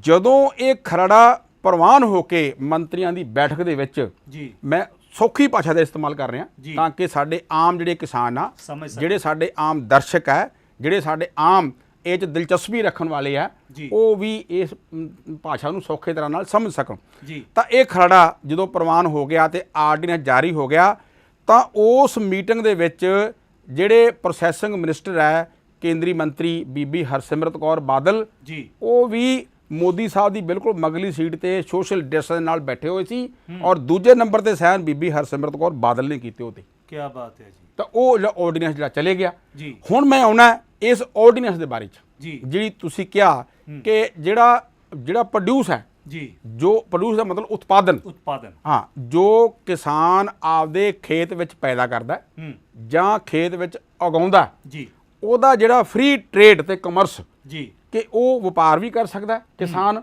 ਲੈਣ ਦੇਣ ਵੀ ਕਰ ਸਕਦਾ ਜੀ। ਉਹਦੇ ਵਾਸਤੇ ਇਸ ਆਰਡੀਨੈਂਸ ਦੀ ਪਹਿਲੀ ਧਾਰਾ ਜਿਹੜੀ ਹੈ, ਜਿਹੜਾ ਰਾਸ਼ਟਰਪਤੀ ਨੇ ਜਾਰੀ ਕੀਤਾ, ਇਹ ਮੈਂ ਦੱਸ ਦਿਆਂ ਆਪਦੇ ਦਰਸ਼ਕਾਂ ਨੂੰ ਤੇ ਸੋਤਾ ਸਾਹਿਬ ਤੁਹਾਨੂੰ ਵੀ, ਕਿ ਇਹ ਸੰਵਿਧਾਨ ਦੀ ਧਾਰਾ 123 ਕਲਾਜ਼ 1 ਜੀ, ਸੰਵਿਧਾਨ ਦੀ ਧਾਰਾ ਮੈਂ ਦੱਸ ਰਿਹਾ, ਹਾਂ 123 ਕਲਾਜ਼ 1 ਦੇ ਮੁਤਾਬਕ ਰਾਸ਼ਟਰਪਤੀ ਨੂੰ ਇਹ ਅਧਿਕਾਰ ਹੈ ਜੀ ਆਰਡੀਨੈਂਸ ਜਾਰੀ ਕਰਨ ਦਾ। ਰਾਸ਼ਟਰਪਤੀ ਮਹੋਦਿਆ ਨੇ ਇਹ ਆਪਣੇ ਇਸ ਅਧਿਕਾਰ ਦੀ ਵਰਤੋਂ ਕਰਦਿਆਂ ਹੋਇਆਂ ਕਾਉਂਸਲ ਆਫ ਮਿਨਿਸਟਰ ਵੱਲੋਂ ਜਿਹੜਾ ਭੇਜਾ ਖਰੜਾ ਸੀ ਆਰਡੀਨੈਂਸ ਦਾ, ਉਹਨੂੰ 5 ਜੂਨ ਨੂੰ ਮੋਹਰ ਲਾ ਕੇ ਜਾਰੀ ਕਰਤਾ, ਜਿਹੜਾ ਇਹ ਕਹਿੰਦਾ, ਹੁਣ ਮੈਂ ਖਰੜੇ ਵੱਲ ਆਉਣਾ ਜੀ, ਆਰਡੀਨੈਂਸ ਵੱਲ ਆਉਣਾ ਜੀ, ਇਹ ਤਾਂ ਸੀ ਉਹਦੀ ਬੈਕਗਰਾਊਂਡ। ਬਿਲਕੁਲ। ਉਹ ਇਹ ਕਹਿੰਦਾ ਹੈ ਕਿ ਜਿਹੜਾ ਕਿਸਾਨ ਹੈ ਜੀ, ਉਹ ਕੱਲਾ ਕਿਸਾਨ ਨਹੀਂ ਰਹੂਗਾ, ਕਿਸਾਨ ਵਪਾਰੀ ਵੀ ਬਣੂਗਾ। ਕਿਸਾਨ ਆਪਣੀ ਜਿਹੜੀ ਫਸਲ ਆ, ਉਹ ਅੱਗੇ ਤਾਂ ਕੀ ਹੁੰਦਾ ਸੀ, ਇੱਕ ਮੈਂ ਸ਼ਬਦ ਵਰਤਦਾ ਜਿਹੜਾ ਆਰਡੀਨੈਂਸ ਦੇ ਵਿੱਚ ਹੈ, APM, ਹਾਂ, ਐਗਰੀਕਲਚਰ ਪ੍ਰੋਡਿਊਸ ਮਾਰਕੀਟਿੰਗ ਕਮੇਟੀ ਜੀ। ਅੱਛਾ, ਜਿਹੜੀ APM ਹੈ, ਜਿਹੜੀ ਐਗਰੀਕਲਚਰ ਪ੍ਰੋਡਿਊਸ ਮਾਰਕੀਟ ਕਮੇਟੀ ਹੈ ਜਾਂ ਮਾਰਕੀਟ ਦਾ ਲਾ ਜਿਹੜਾ ਹੈਗਾ, ਉਸ ਦੇ ਤਹਿਤ ਇਹ ਸਟੇਟ ਗੌਰਮੈਂਟ ਦਾ ਲਾ, ਪੰਜਾਬ ਹਰਿਆਣਾ ਅੱਡ ਸਟੇਟ ਦੇ ਅੱਡ ਲਾ ਹੈਗੇ ਆ। ਉਹਦੇ ਤਹਿਤ ਕਿਸਾਨ ਆਪਣੀ ਫਸਲ ਮੰਡੀ 'ਚ ਲਿਆਉਂਦਾ ਸੀ ਜੀ, ਉਹ 'ਤੇ ਲੈਵੀ ਲੱਗਦੀ ਸੀ, ਉਹ 'ਤੇ ਟੈਕਸ ਕਲੈਕਟ ਹੁੰਦਾ ਸੀ, ਉਹਦਾ ਲੈਣ ਦੇਣ ਹੁੰਦਾ ਸੀ ਜੀ, ਤੇ ਕਿਸਾਨ ਆਪਣੀ ਫਸਲ ਵੇਚ ਕੇ ਆੜ੍ਹਤੀਏ ਦੇ ਕੋਲ ਵੱਖ-ਵੱਖ ਕੰਪਨੀਆਂ ਨੂੰ, ਏਜੰਸੀਆਂ ਨੂੰ ਉਹ ਚਲੇ ਜਾਂਦਾ ਸੀ ਇਸ ਕਾਨੂੰਨ ਦੇ ਤਹਿਤ ਜੀ। ਤਾਂ ਹੁਣ ਜਦੋਂ ਇਹ ਆਰਡੀਨੈਂਸ ਜਾਰੀ ਹੋ ਗਿਆ, ਜਿਹੜਾ ਪਹਿਲਾ ਆਰਡੀਨੈਂਸ ਜੀ ਤੁਸੀਂ ਗੱਲ ਕਰਦੇ ਆ, ਉਹਦੇ ਤਹਿਤ ਕੀ ਹੋ ਗਿਆ ਕਿ ਜਿਹੜਾ ਕਿਸਾਨ ਹੈ ਨਾ, ਉਹ ਆਪਦੀ ਫਸਲ ਨੂੰ ਪੂਰੇ ਮੁਲਕ ਦੇ ਵਿੱਚ ਕਿਤੇ ਲਿਜਾ ਕੇ ਵੇਚ ਸਕਦਾ, ਹਾਂ, ਉਹ ਟ੍ਰੇਡ ਵੀ ਕਰ ਸਕਦਾ। ਜੇ ਉਹ ਕਿਸਾਨ ਨੇ ਆਪਦੇ ਖੇਤ 'ਚ ਪੈਦਾ ਨਹੀਂ ਕੀਤੀ ਤਾਂ ਉਹ ਨਾਲ ਦੇ ਕਿਸਾਨ ਤੋਂ ਖਰੀਦ ਕੇ ਵੀ ਦੂਜੇ ਸਟੇਟ ਜਾ ਸਕਦਾ। ਬੈਰੀਅਰ ਜਿਹੜਾ ਸੀ ਸਟੇਟਾਂ ਦਾ, ਉਹ ਖਤਮ ਕਰਤਾ। ਕਿਸਾਨ ਜਿਹੜਾ ਉਹ ਵਪਾਰੀ ਵੀ ਬਣ ਗਿਆ। ਪਰ ਹੁਣ ਇੱਕ ਗੱਲ ਜਿਹੜੀ ਇਹ 'ਚ ਸਭ ਤੋਂ ਵੱਡੀ ਦਿੱਕਤ ਆ, ਇਹ ਮੈਂ ਜਿਹੜਾ ਆਰਡੀਨੈਂਸ ਹੈ ਇਹਦੀ ਪਹਿਲੀ ਮੱਦ ਦੀ ਗੱਲ ਕਰ ਰਿਹਾ, ਦਰਸ਼ਕ ਇਹ ਗੱਲ ਨੋਟ ਕਰਨਗੇ ਜੀ। ਪਹਿਲੀ ਮੱਦ ਦੀ ਕਿ ਉਹ 'ਚ ਕੀ ਲਿਖਿਆ ਵੀ ਕਿਸਾਨ ਵਪਾਰੀ ਬਣ ਜਾਊਗਾ, ਟ੍ਰੇਡ ਤਾਂ ਕਰੂਗਾ।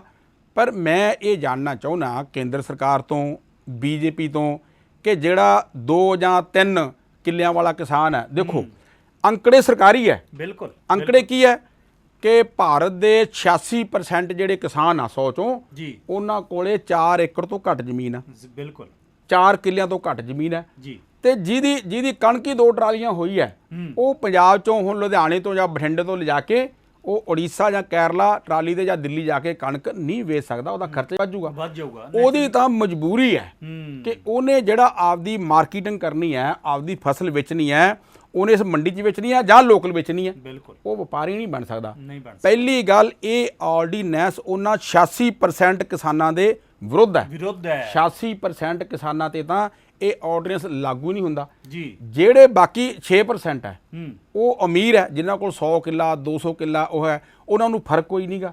ਜਿਵੇਂ ਪ੍ਰਕਾਸ਼ ਸਿੰਘ ਬਾਦਲ ਹੈ, ਪਤਾ ਨਹੀਂ ਮੈਨੂੰ ਕਿੰਨੀ ਜ਼ਮੀਨ ਆ ਉਹਨਾਂ ਕੋਲੇ, ਜਾਂ ਇਸ ਤਰ੍ਹਾਂ ਦੇ ਵੱਡੇ ਜਿਹੜੇ ਕਿਸਾਨ ਆ ਜਿਨ੍ਹਾਂ ਕੋਲ 500 ਕਿੱਲਾ 1000 ਕਿੱਲਾ ਪੈਲੀ ਹੈਗੀ ਹੈ, ਉਹ ਖੇਤੀਬਾੜੀ ਦੇ ਨਾਲ ਨਾਲ ਵਪਾਰੀ ਉਹ ਬਣਨਗੇ, ਨਾ ਕਿ 86% ਕਿਸਾਨ ਬਣੂਗਾ। ਕਿ ਉਹਦੇ ਕੋਲ 2 ਕਿੱਲੇ 3 ਕਿੱਲੇ ਹਾਂ, ਉਹਦੇ ਕੋਲ ਤਾਂ ਇੱਕ ਪਤਾ ਨਹੀਂ ਟਰਾਲੀ ਵੀ ਉਹਦੀ ਹੈ ਕਿ ਨਹੀਂ ਹੈ, ਪਤਾ ਨਹੀਂ ਟਰੈਕਟਰ ਵੀ ਉਹਦਾ ਆਪਣਾ ਹੈ ਕਿ ਨਹੀਂ ਹੈ, ਉਹ ਕਿਵੇਂ ਦਿੱਲੀ ਜਾ ਕੇ ਆਪਦੀ ਜਿਹੜੀ ਕਣਕ ਆ ਜਾਂ ਝੋਨਾ ਹੈਗਾ ਜਾ ਕੇ ਵੇਚ ਆਊਗਾ। ਉਹਦੇ ਤੇ ਇਹਦਾ ਕੋਈ ਮਤਲਬ ਨਹੀਂ ਇਸ ਆਰਡੀਨੈਂਸ ਦਾ, ਨੰਬਰ 1 ਜੀ। ਨੰਬਰ 2 ਕਿ ਜਿਹੜੇ ਵਪਾਰੀ ਹੈ, ਜਿਹੜੇ ਕਿਸਾਨ ਨਹੀਂਗੇ, ਜਿਵੇਂ ਤੁਸੀਂ ਗੱਲ ਕੀਤੀ ਹੈ ਆਰਡੀਨੈਂਸ ਦੇ ਵਿੱਚ, ਉਹ ਵਪਾਰੀ ਕੀ ਕਰਨਗੇ, ਉਹ ਜਿੱਥੇ ਵੀ ਕਣਕ ਝੋਨਾ ਜਾਂ ਫਸਲਾਂ ਕਿਸਾਨ ਪੈਦਾ ਕਰਦਾ ਉਹ ਉੱਥੇ ਆਉਣਗੇ ਜੀ। ਉਹ ਸਮਾਨ ਅੰਤਰ ਆਪਦੀ ਇੱਕ ਮੰਡੀ ਬਣਾਉਣਗੇ, ਆਪਦੀ ਵੱਡੀ ਫੜ ਲਾਉਣਗੇ, ਆਪਦੇ ਗੋਦਾਮ ਬਣਾਉਣਗੇ, ਆਪਦੇ ਕੋਲਡ ਸਟੋਰ ਬਣਾਉਣਗੇ, ਆਪਦੀਆਂ ਸੋਇਲਸ ਜਿਹੜੀਆਂ ਬੇਸਮੈਂਟ ਹੈਗੀਆਂ ਸਮਾਨ ਰੱਖਣ ਵਾਸਤੇ ਸਟੋਰ ਜਿਹੜੇ ਆ ਉਹ ਆਪਦੇ ਉਹ ਬਣਾਉਣਗੇ। ਉਹ ਸਾਰਿਆਂ ਤੋਂ ਖਰੀਦ ਕੇ ਉੱਥੇ ਸਟੋਰ ਕਰਨਗੇ।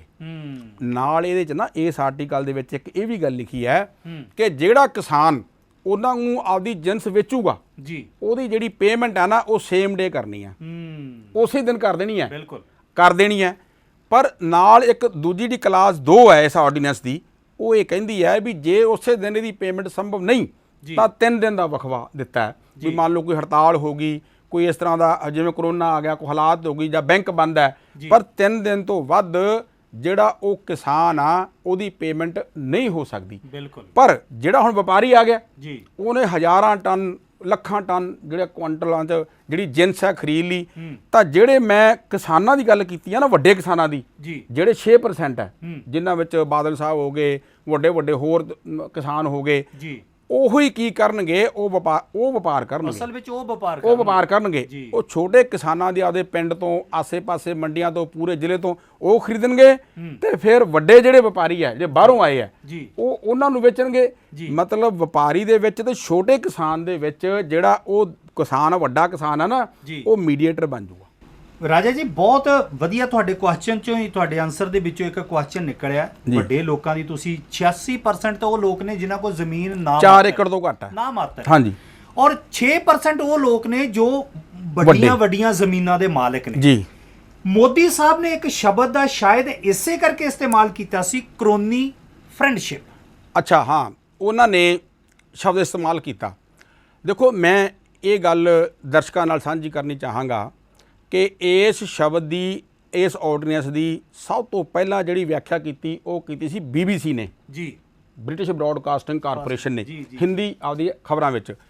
ਕਰੋਨੀ, ਜਦੋਂ ਮੈਂ ਡਿਕਸ਼ਨਰੀ ਸ਼ਬਦ ਵੇਖਿਆ, ਮੈਂ ਪਹਿਲਾਂ ਕਿਹਾ ਨਾ ਜੀ ਕਿ ਇਸ ਆਰਡੀਨੈਂਸ ਦੇ ਵਿੱਚ ਐਸੇ ਸ਼ਬਦਾਂ ਦਾ ਇਸਤੇਮਾਲ ਕੀਤਾ ਗਿਆ, ਹਿੰਦੀ ਵੀ, ਇੰਗਲਿਸ਼ ਵੀ, ਪੰਜਾਬੀ ਵੀ, ਕਿ ਆਮ ਜਿਹੜਾ ਬੰਦਾ, ਆਮ ਕਿਸਾਨ ਜਿਹੜਾ ਜਿਹਦੇ ਨਾਲ ਇਹ ਆਰਡੀਨੈਂਸ ਸੰਬੰਧ ਰੱਖਦੇ ਆ, ਉਹ ਉਲਝ ਕੇ ਰਹਿ ਜਾਂਦਾ।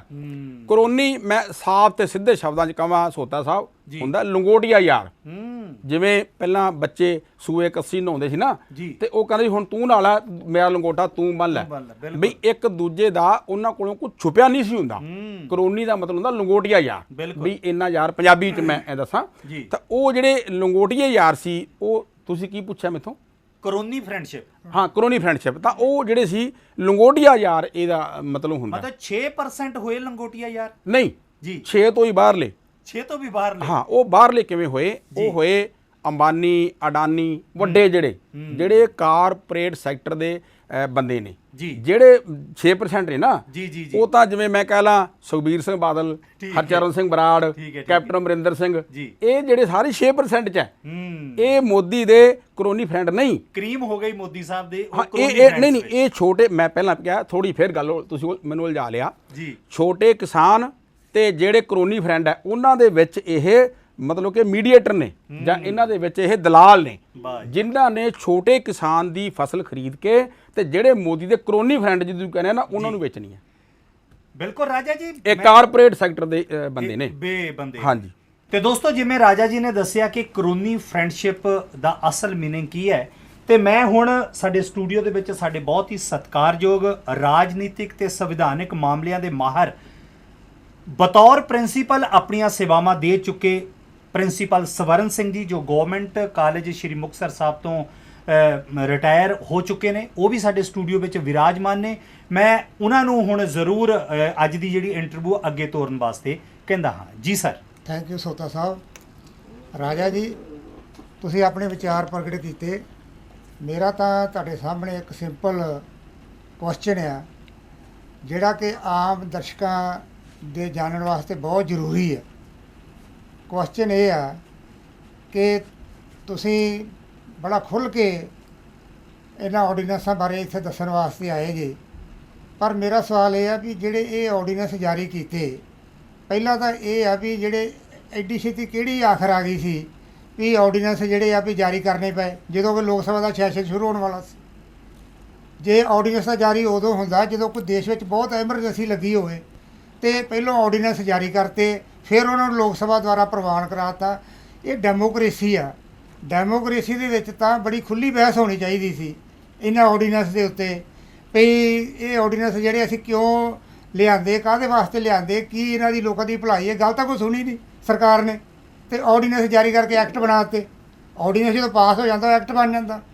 ਹੁਣ ਇਹ ਸਵਾਲ ਇਹ ਦੱਸੋ ਵੀ ਜਿਹੜੇ ਇਹ ਐਕਟ ਬਣ ਗਿਆ, ਆਰਡੀਨੈਂਸ ਤੋਂ ਐਕਟ ਵੀ ਬਣ ਗਿਆ, ਰਾਸ਼ਟਰਪਤੀ ਦੇ ਦਸਖਤਾਂ ਵਾਸਤੇ ਚਲਾ ਵੀ ਗਿਆ, ਕਿ ਇਹਨਾਂ ਦੀ ਕੋਈ ਕੌਂਸਟੀਟਿਊਸ਼ਨਲ ਵੈਲਿਡਿਟੀ ਹੈ, ਕੋਈ ਸੰਵਿਧਾਨਕ ਉਚਿਤਤਾ ਹੈ? ਕੀ ਇਹ ਸੰਵਿਧਾਨਕ ਤੌਰ 'ਤੇ ਠੀਕ ਨੇ ਜਾਂ ਸੰਵਿਧਾਨਕ ਤੌਰ 'ਤੇ ਗਲਤ ਨੇ? ਕਿਉਂਕਿ ਮੁੱਖ ਮੰਤਰੀ ਵੀ ਬਿਆਨ ਦੇ ਰਿਹਾ ਜੀ ਮੈਂ ਕੋਰਟ 'ਚ ਜਾਊਂਗਾ, ਸੁਪਰੀਮ ਕੋਰਟ ਜਾਊਂਗਾ। ਇਹਦੇ ਬਾਅਦ there is something wrong contradiction between the act and the constitutional validity. ਇਹ ਥੋੜ੍ਹਾ ਜਿਹਾ ਲੋਕਾਂ ਨੂੰ ਬਾਰੇ ਚਾਨਣਾ ਪਾਓ। ਦੇਖੋ ਫੈਸਲਾ ਸਾਹਿਬ, ਜਿਹੜਾ ਭਾਰਤੀ ਕੌਂਸਟੀਟਿਊਸ਼ਨ ਹੈ ਉਹਦੀਆਂ 3 ਜਿਹੜੀਆਂ ਅਨੁਸੂਚੀਆਂ ਨੇ। ਪਹਿਲੀ ਸੈਂਟਰਲ ਸੂਚੀ ਜਿਹਨੂੰ ਅਸੀਂ ਕਹਿੰਦੇ ਹਾਂ, ਉਹਦੇ ਵਿੱਚ 97 ਸਬਜੈਕਟ ਨੇ ਜਿਨ੍ਹਾਂ 'ਤੇ ਸਿਰਫ ਕੇਂਦਰ ਸਰਕਾਰ ਹੀ ਕਾਨੂੰਨ ਬਣਾ ਸਕਦੀ ਹੈ। ਦੂਜੀ ਜਿਹੜੀ ਸਟੇਟ ਸੂਚੀ ਹੈ, ਜਿਸ 'ਤੇ ਸਾਰੇ ਜਿਹੜੇ ਰਾਜ ਹੈ ਉਹ ਕਾਨੂੰਨ ਬਣਾ ਸਕਦੇ ਆ, ਉਹਦੇ 'ਚ 67 ਜਿਹੜੇ ਸਬਜੈਕਟ ਨੇ। ਇੱਕ ਕਨਕਰੈਂਟ ਜਿਹੜੀ ਸਾਂਝੀ ਸੂਚੀ ਹੈ ਜਿਹਦੇ 'ਤੇ ਦੋਨੇ ਹੀ ਕਾਨੂੰਨ ਬਣਾ ਸਕਦੇ ਆ, ਰਾਜ ਵੀ ਤੇ ਕੇਂਦਰ ਵੀ। ਪਰ ਜੇ ਕੋਈ ਕਾਨੂੰਨ ਐਸਾ ਬਣ ਜੇ ਜਿਹੜਾ ਸੈਂਟਰ ਸਰਕਾਰ ਦੁਆਰਾ ਬਣਾਏ ਕਾਨੂੰਨ ਦੀ ਉਲੰਘਣਾ ਕਰਦਾ ਹੈ, ਤਾਂ ਸੰਵਿਧਾਨ 'ਚ ਇਹ ਵੀ ਵਿਵਸਥਾ ਹੈ ਕਿ ਉਹ ਸਟੇਟ ਦਾ ਕਾਨੂੰਨ ਆਟੋਮੈਟਿਕਲੀ ਰੱਦ ਸਮਝਿਆ ਜਾਊਗਾ। ਤਾਂ ਸਭ ਤੋਂ ਪਹਿਲੀ ਜਿਹੜੀ ਗੱਲ, ਇਹ ਤੁਸੀਂ ਬਹੁਤ ਹੀ ਮਹੱਤਵਪੂਰਨ ਸਵਾਲ ਪੁੱਛਿਆ ਕਿ ਮੈਂ ਇੱਕ ਹਫ਼ਤਾ ਪਹਿਲਾਂ ਜਦੋਂ ਤੋਂ ਇਹ ਵਾਵੇਲਾ ਚੱਲਿਆ, ਰੌਲਾ ਹੋਇਆ, ਤਾਂ ਮੈਂ ਬਾਰ-ਬਾਰ ਇਹ ਗੱਲ ਕਰਦਾ ਰਿਹਾ ਕਿ ਕੇਂਦਰ ਸਰਕਾਰ ਨੂੰ ਇਹ ਕਾਨੂੰਨ ਬਣਾਉਣ ਦਾ ਜਾਂ ਇਹ ਆਰਡੀਨੈਂਸ ਰਾਸ਼ਟਰਪਤੀ ਕੋਲ ਭੇਜਣ ਦਾ ਕੋਈ ਸੰਵਿਧਾਨਕ ਅਧਿਕਾਰ ਨਹੀਂ ਸੀ। ਕਿਉਂ? ਜਿਹੜਾ ਖੇਤੀਬਾੜੀ ਤੇ ਸਿੰਚਾਈ, ਇਹ ਸਟੇਟ ਦੇ ਮਸਲੇ ਨੇ। ਇਹ ਜਿਹੜੇ ਦੂਜੀ ਸੂਚੀ ਹੈ, ਜਿਹੜੀ ਰਾਜ ਦੀ ਸੂਚੀ ਹੈ, ਉਹਦੇ 'ਚ ਆਉਂਦੇ ਨੇ। ਤੇ ਜੇ ਕੇਂਦਰ ਸਰਕਾਰ ਨੇ ਇਹ 'ਤੇ ਕਾਨੂੰਨ ਬਣਾਉਣਾ ਸੀ ਤਾਂ ਸਭ ਤੋਂ ਪਹਿਲਾਂ ਜਿਹੜਾ ਮਤਾ ਉਹਨੂੰ ਲੋਕ ਸਭਾ ਜਾਂ ਰਾਜ ਸਭਾ 'ਚ ਲੈ ਕੇ ਆਉਣਾ ਚਾਹੀਦਾ ਸੀ, ਉਹ ਸੀ ਸੰਵਿਧਾਨਕ ਸੋਧ ਦਾ। ਸਭ ਤੋਂ ਪਹਿਲਾਂ ਕੌਂਸਟੀਟਿਊਸ਼ਨਲ ਅਮੈਂਡਮੈਂਟ ਚਾਹੀਦੀ ਸੀ ਕਿ ਇਸ ਰਾਜ ਸਰਕਾਰ ਦੇ ਜਿਹੜਾ ਕਾਨੂੰਨ ਆ ਉਹਨੂੰ ਚੱਕ ਕੇ ਸੈਂਟਰਲ ਸੂਚੀ ਵਿੱਚ 97 ਵਿਸ਼ਿਆਂ ਵਾਲੀ ਸੂਚੀ ਆ, ਪਹਿਲਾਂ ਉਹਨੂੰ ਉਹ 'ਚ ਪਾਉਣਾ ਬਣਦਾ ਸੀ ਤੇ ਫਿਰ ਇਹ 'ਤੇ ਕਾਨੂੰਨ ਪਾਉਣਾ ਬਣਦਾ ਸੀਗਾ। ਇਹ ਜਿਹੜੀ ਸਿੱਧੀ ਦਖਲਅੰਦਾਜ਼ੀ ਹੈ ਕੇਂਦਰ ਦੀ ਰਾਜਾਂ ਦੇ ਵਿੱਚ ਜਿਹੜੀ ਉਹਨੇ ਕੀਤੀ ਹੈ, ਤਾਂ ਇਹਦੀ ਸੰਵਿਧਾਨਕ ਜਿਹੜੀ ਕੋਈ ਮਾਨਤਾ ਨਹੀਂ ਮੇਰੀ ਨਜ਼ਰ ਦੇ ਵਿੱਚ। ਅਗਰ ਇਹ ਕਾਨੂੰਨ ਦੇ ਵਿਰੁੱਧ ਹੈ ਮਤਾ, ਤਾਂ ਇਹਦੇ ਖਿਲਾਫ, ਕਿਉਂਕਿ ਸੰਵਿਧਾਨਕ ਐਕਸਪਲੇਨੇਸ਼ਨ ਜਿਹੜੀ ਕਾਨੂੰਨ ਦੀ ਵਿਆਖਿਆ ਦਾ ਸਵਾਲ ਹੈ, ਇਸ ਕਰਕੇ ਇਹਦੇ 'ਚ ਸੁਪਰੀਮ ਕੋਰਟ ਵਿੱਚ ਜਾਣਾ ਚਾਹੀਦਾ। ਚਾਹੇ ਉਹ ਜਿਵੇਂ ਤੁਸੀਂ ਕਿਹਾ ਨਾ ਕੈਪਟਨ ਸਾਹਿਬ, ਉਹ ਕੈਪਟਨ ਸਾਹਿਬ ਸ਼ਾਇਦ ਇਹੀ ਗੱਲ ਕਰਦੇ ਪਏ ਆ ਮੇਰੇ ਵਾਲੀ, ਜਿਹੜੀ ਮੈਂ ਹਫ਼ਤਾ ਪਹਿਲਾਂ ਕੈਪਟਨ ਸਾਹਿਬ ਨੂੰ ਰਾਏ ਦਿੱਤੀ ਸੀ ਕਿ ਇਹਦਾ ਸੰਵਿਧਾਨਕ ਸੰਕਟ ਵੀ ਹੈ। ਇਹਨਾਂ ਜਿਹੜੇ ਸਾਰੇ ਆਰਡੀਨੈਂਸ ਲੈ ਕੇ ਆਂਦੇ ਤਿੰਨੇ, ਸੰਵਿਧਾਨਕ ਸੰਕਟ ਇਹ ਹੈ ਕਿ ਕੇਂਦਰ ਸਰਕਾਰ ਦਾ ਇਹ ਅਧਿਕਾਰ ਹੀ ਹੈ ਨਹੀਂ ਕਿ ਉਹ ਖੇਤੀਬਾੜੀ ਜਾਂ ਸਿੰਚਾਈ ਤੇ ਕੋਈ ਕਾਨੂੰਨ ਬਣਾ ਸਕੇ। ਤਾਂ ਸੁਪਰੀਮ ਕੋਰਟ ਹੁਣ ਕੀ ਫੈਸਲਾ ਕਰਦੀ ਹੈ? ਕੀ ਸਟੇ ਦਿੰਦੀ ਹੈ ਉਹਦੇ ਤੇ, ਜਾਂ ਸੰਵਿਧਾਨਕ ਵਿਆਖਿਆ ਜਾਂ ਕੋਈ ਸੰਵਿਧਾਨਕ ਮਾਹਰਾਂ ਦੀ ਕਮੇਟੀ ਬਣਾਉਂਦੀ ਹੈ? ਇਹ ਇੱਕ ਅਗਲਾ ਸਵਾਲ ਹੈ। ਪਰੰਤੂ ਫਿਲਹਾਲ ਕੀ ਕੀਤਾ ਕੇਂਦਰ ਦੀ ਸਰਕਾਰ ਨੇ? ਇਹ ਧੱਕਾ ਕੀਤਾ ਭਾਰਤ ਦੇ ਸਾਰੇ ਲੋਕਾਂ ਨਾਲ, ਖਾਸ ਕਰਕੇ ਕਿਸਾਨਾਂ ਨਾਲ, ਕਿਉਂਕਿ ਕਿਸਾਨਾਂ ਨਾਲ ਇਹ ਸੰਬੰਧ ਹੈਗਾ। ਤਾਂ ਇਹਦੀ ਸੰਵਿਧਾਨਕ ਜਿਹੜੀ ਹੈ ਉਹ ਵਿਆਖਿਆ ਉਹ ਇਹ ਹੈ। ਭਾਈ ਸਾਹਿਬ ਠੀਕ ਹੈ, ਥੈਂਕ ਯੂ। ਮੇਰਾ ਸਵਾਲ ਇਹ ਆ ਕਿ ਅੱਜ ਕੱਲ੍ਹ ਜਿਵੇਂ ਸੋਤਾ ਸਾਹਿਬ ਨੇ ਤੁਹਾਨੂੰ ਪੁੱਛਿਆ ਜੀ, ਵੀ ਸਾਰੇ ਕਿਸਾਨ ਹਰਿਆਣੇ 'ਚ, ਪੰਜਾਬ 'ਚ, ਯੂਪੀ, ਜਿੱਥੇ ਵੀ ਕਿਸਾਨ ਬੈਠੇ ਆ ਉਹ ਸੜਕਾਂ 'ਤੇ ਆਏ ਆ। ਜੀ, ਸੜਕਾਂ 'ਤੇ ਆਣ ਕੇ ਆਪਣੀਆਂ ਕੁਰਬਾਨੀਆਂ ਦੇ ਰਹੇ ਆ, ਉਹਨਾਂ ਦੇ ਉੱਤੇ ਪਾਣੀ ਸੁੱਟਿਆ ਜਾ ਰਿਹਾ, ਉਹਨਾਂ ਉੱਤੇ ਬੜੇ ਤਸ਼ੱਦਦ ਕੀਤੇ ਜਾ ਰਹੇ ਆ। ਜੀ, ਹੁਣ ਸੱਦਾ ਵੀ ਹੈ 25 ਤਰੀਕ ਨੂੰ ਵੀ ਪੰਜਾਬ ਬੰਦ ਕਰੋ, ਅਸੀਂ ਰੇਲਾਂ ਰੋਕਾਂਗੇ। ਜੀ, ਇਹ ਅਕਾਲੀ ਪਾਰਟੀ ਵੀ ਹੁਣ ਜਦੋਂ ਫਲੇਅਰ ਅਪ ਕੇਸ ਹੋਇਆ ਹਾਂਜੀ, ਤੇ ਅਕਾਲੀ ਪਾਰਟੀ ਵੀ ਕਹਿੰਦੀ ਹੈ ਜੀ ਅਸੀਂ ਕਿਸਾਨਾਂ ਦੇ ਹੱਕ 'ਚ ਹਾਂ, ਤੇ ਕਾਂਗਰਸ ਵੀ ਕਹਿੰਦੀ ਅਸੀਂ ਕਿਸਾਨਾਂ ਦੇ ਹੱਕ 'ਚ ਹਾਂ। ਪਹਿਲਾਂ ਤਾਂ ਕੋਈ ਬੋਲਿਆ ਨਹੀਂ ਜੀ ਰਾਜਾ ਜੀ। ਤੇ ਮੈਨੂੰ ਇਹਦਾ ਜਵਾਬ ਦਿਓ ਕਿ ਹੁਣ ਜੇ ਕਾਂਗਰਸ ਪਾਰਟੀ ਦਾ ਵੀ ਲੋਕਾਂ ਤੋਂ ਵਿਸ਼ਵਾਸ ਉੱਡ ਗਿਆ ਤੇ ਅਕਾਲੀਆਂ ਤੋਂ ਵੀ ਵਿਸ਼ਵਾਸ ਉੱਡ ਗਿਆ ਵੀ ਇਹ ਤਾਂ ਸਾਨੂੰ ਬੁੱਧੂ ਬਣਾ ਰਹੇ ਆ, ਤੇ ਕੋਈ ਤੀਜਾ ਫਰੰਟ ਕੋਈ ਇਸ ਤਰ੍ਹਾਂ ਦਾ ਹੈ ਜਿਹੜਾ ਆਉਣ ਵਾਲੇ ਸਮੇਂ 'ਚ ਲੋਕਾਂ ਨੂੰ ਕੋਈ ਸੇਧ ਦੇ ਸਕਦਾ? ਕਿਉਂਕਿ ਫੈਸਲਾ ਇਸ ਤਰ੍ਹਾਂ ਹੈ ਵੀ ਤੁਸੀਂ ਰਾਜਨੀਤਿਕ ਮਾਮਲਿਆਂ ਦੇ ਮਾਹਰ ਹੋ, ਉਸੇ ਹੀ ਐਸਪੈਕਟ ਤੋਂ ਤੁਸੀਂ ਗੱਲ ਕਰ ਰਹੇ ਹੋ। ਦੇਖੋ, ਮੇਰੀ ਜਿਹੜੀ ਮੋਟੇ ਤੌਰ ਤੇ ਇਸ ਕਾਨੂੰਨ ਬਾਰੇ ਜਾਂ ਇਸ ਆਰਡੀਨੈਂਸ ਦੇ ਬਾਰੇ, ਜਿਵੇਂ ਮੈਂ ਦਰਸ਼ਕਾਂ ਤੋਂ ਪਹਿਲਾਂ ਹੀ ਮਾਹੀ ਮੰਗੀ ਸੀ ਕਿ ਮੈਂ ਐਕਟ ਜਾਂ ਕਾਨੂੰਨ ਸ਼ਬਦ ਨਹੀਂ ਵਰਤਾਂਗਾ, ਮੈਂ ਆਰਡੀਨੈਂਸ ਹੀ ਗੱਲ ਕਰਾਂਗਾ, ਕਿਉਂਕਿ ਸਿੱਧਾ ਇਹ ਸਮਝ ਪੈਂਦਾ ਹੈ। ਤਾਂ ਉਹਦੇ ਬਾਰੇ ਇਹ ਹੈ ਵੀ ਕਾਂਗਰਸ, ਬੀਜੇਪੀ ਤੇ ਅਕਾਲੀ ਤਿੰਨੇ ਰਲੇ ਹੈ। ਬੜੀ ਹੈਰਾਨੀ ਵਾਲੀ ਗੱਲ ਹੈ ਇਹ। ਰਲੇ ਇਸ ਕਰਕੇ ਹੈ ਕਿ ਪਹਿਲਾਂ ਮਨਪ੍ਰੀਤ ਸਿੰਘ ਬਾਦਲ ਤੇ ਕੈਪਟਨ ਅਮਰਿੰਦਰ ਸਿੰਘ ਉਹ ਖਰੜੇ ਨੂੰ ਪ੍ਰਵਾਨਗੀ ਦੇ ਕੇ ਆਏ ਬੰਬੇ ਦੇ ਵਿੱਚ। ਫਿਰ ਜਿਹੜੀ ਤੁਸੀਂ ਅਕਾਲੀ ਦਲ ਦੀ ਗੱਲ ਕੀਤੀ ਹੈ, ਅਕਾਲੀ ਦਲ ਦੇ ਪ੍ਰਧਾਨ ਸਰਦਾਰ ਸੁਖਬੀਰ ਸਿੰਘ ਬਾਦਲ ਜਿਹੜੇ ਹੈ ਤੇ ਬੀਬੀ ਹਰਸਿਮਰਤ ਬਾਦਲ ਜਿਹੜੇ ਕੇਂਦਰੀ ਮੰਤਰੀ ਸੀ ਤੇ ਹੁਣ ਉਹ ਅਸਤੀਫਾ ਦੇ ਚੁੱਕੇ ਆ, ਉਹਨਾਂ ਦਾ ਸਾਰਾ ਜ਼ੋਰ ਬੀਜੇਪੀ ਦੁਆਰਾ ਜਾਰੀ ਇਹ ਜਿਹੜੇ ਆਰਡੀਨੈਂਸ ਨਹੀਂ ਉਹਨਾਂ ਨੂੰ ਜਸਟੀਫਾਈ ਕਰਨ 'ਤੇ ਲੱਗਿਆ ਰਿਹਾ, ਉਹਨਾਂ ਨੂੰ ਸਹੀ ਠਹਿਰਾਉਣ 'ਤੇ ਲੱਗਿਆ ਰਿਹਾ।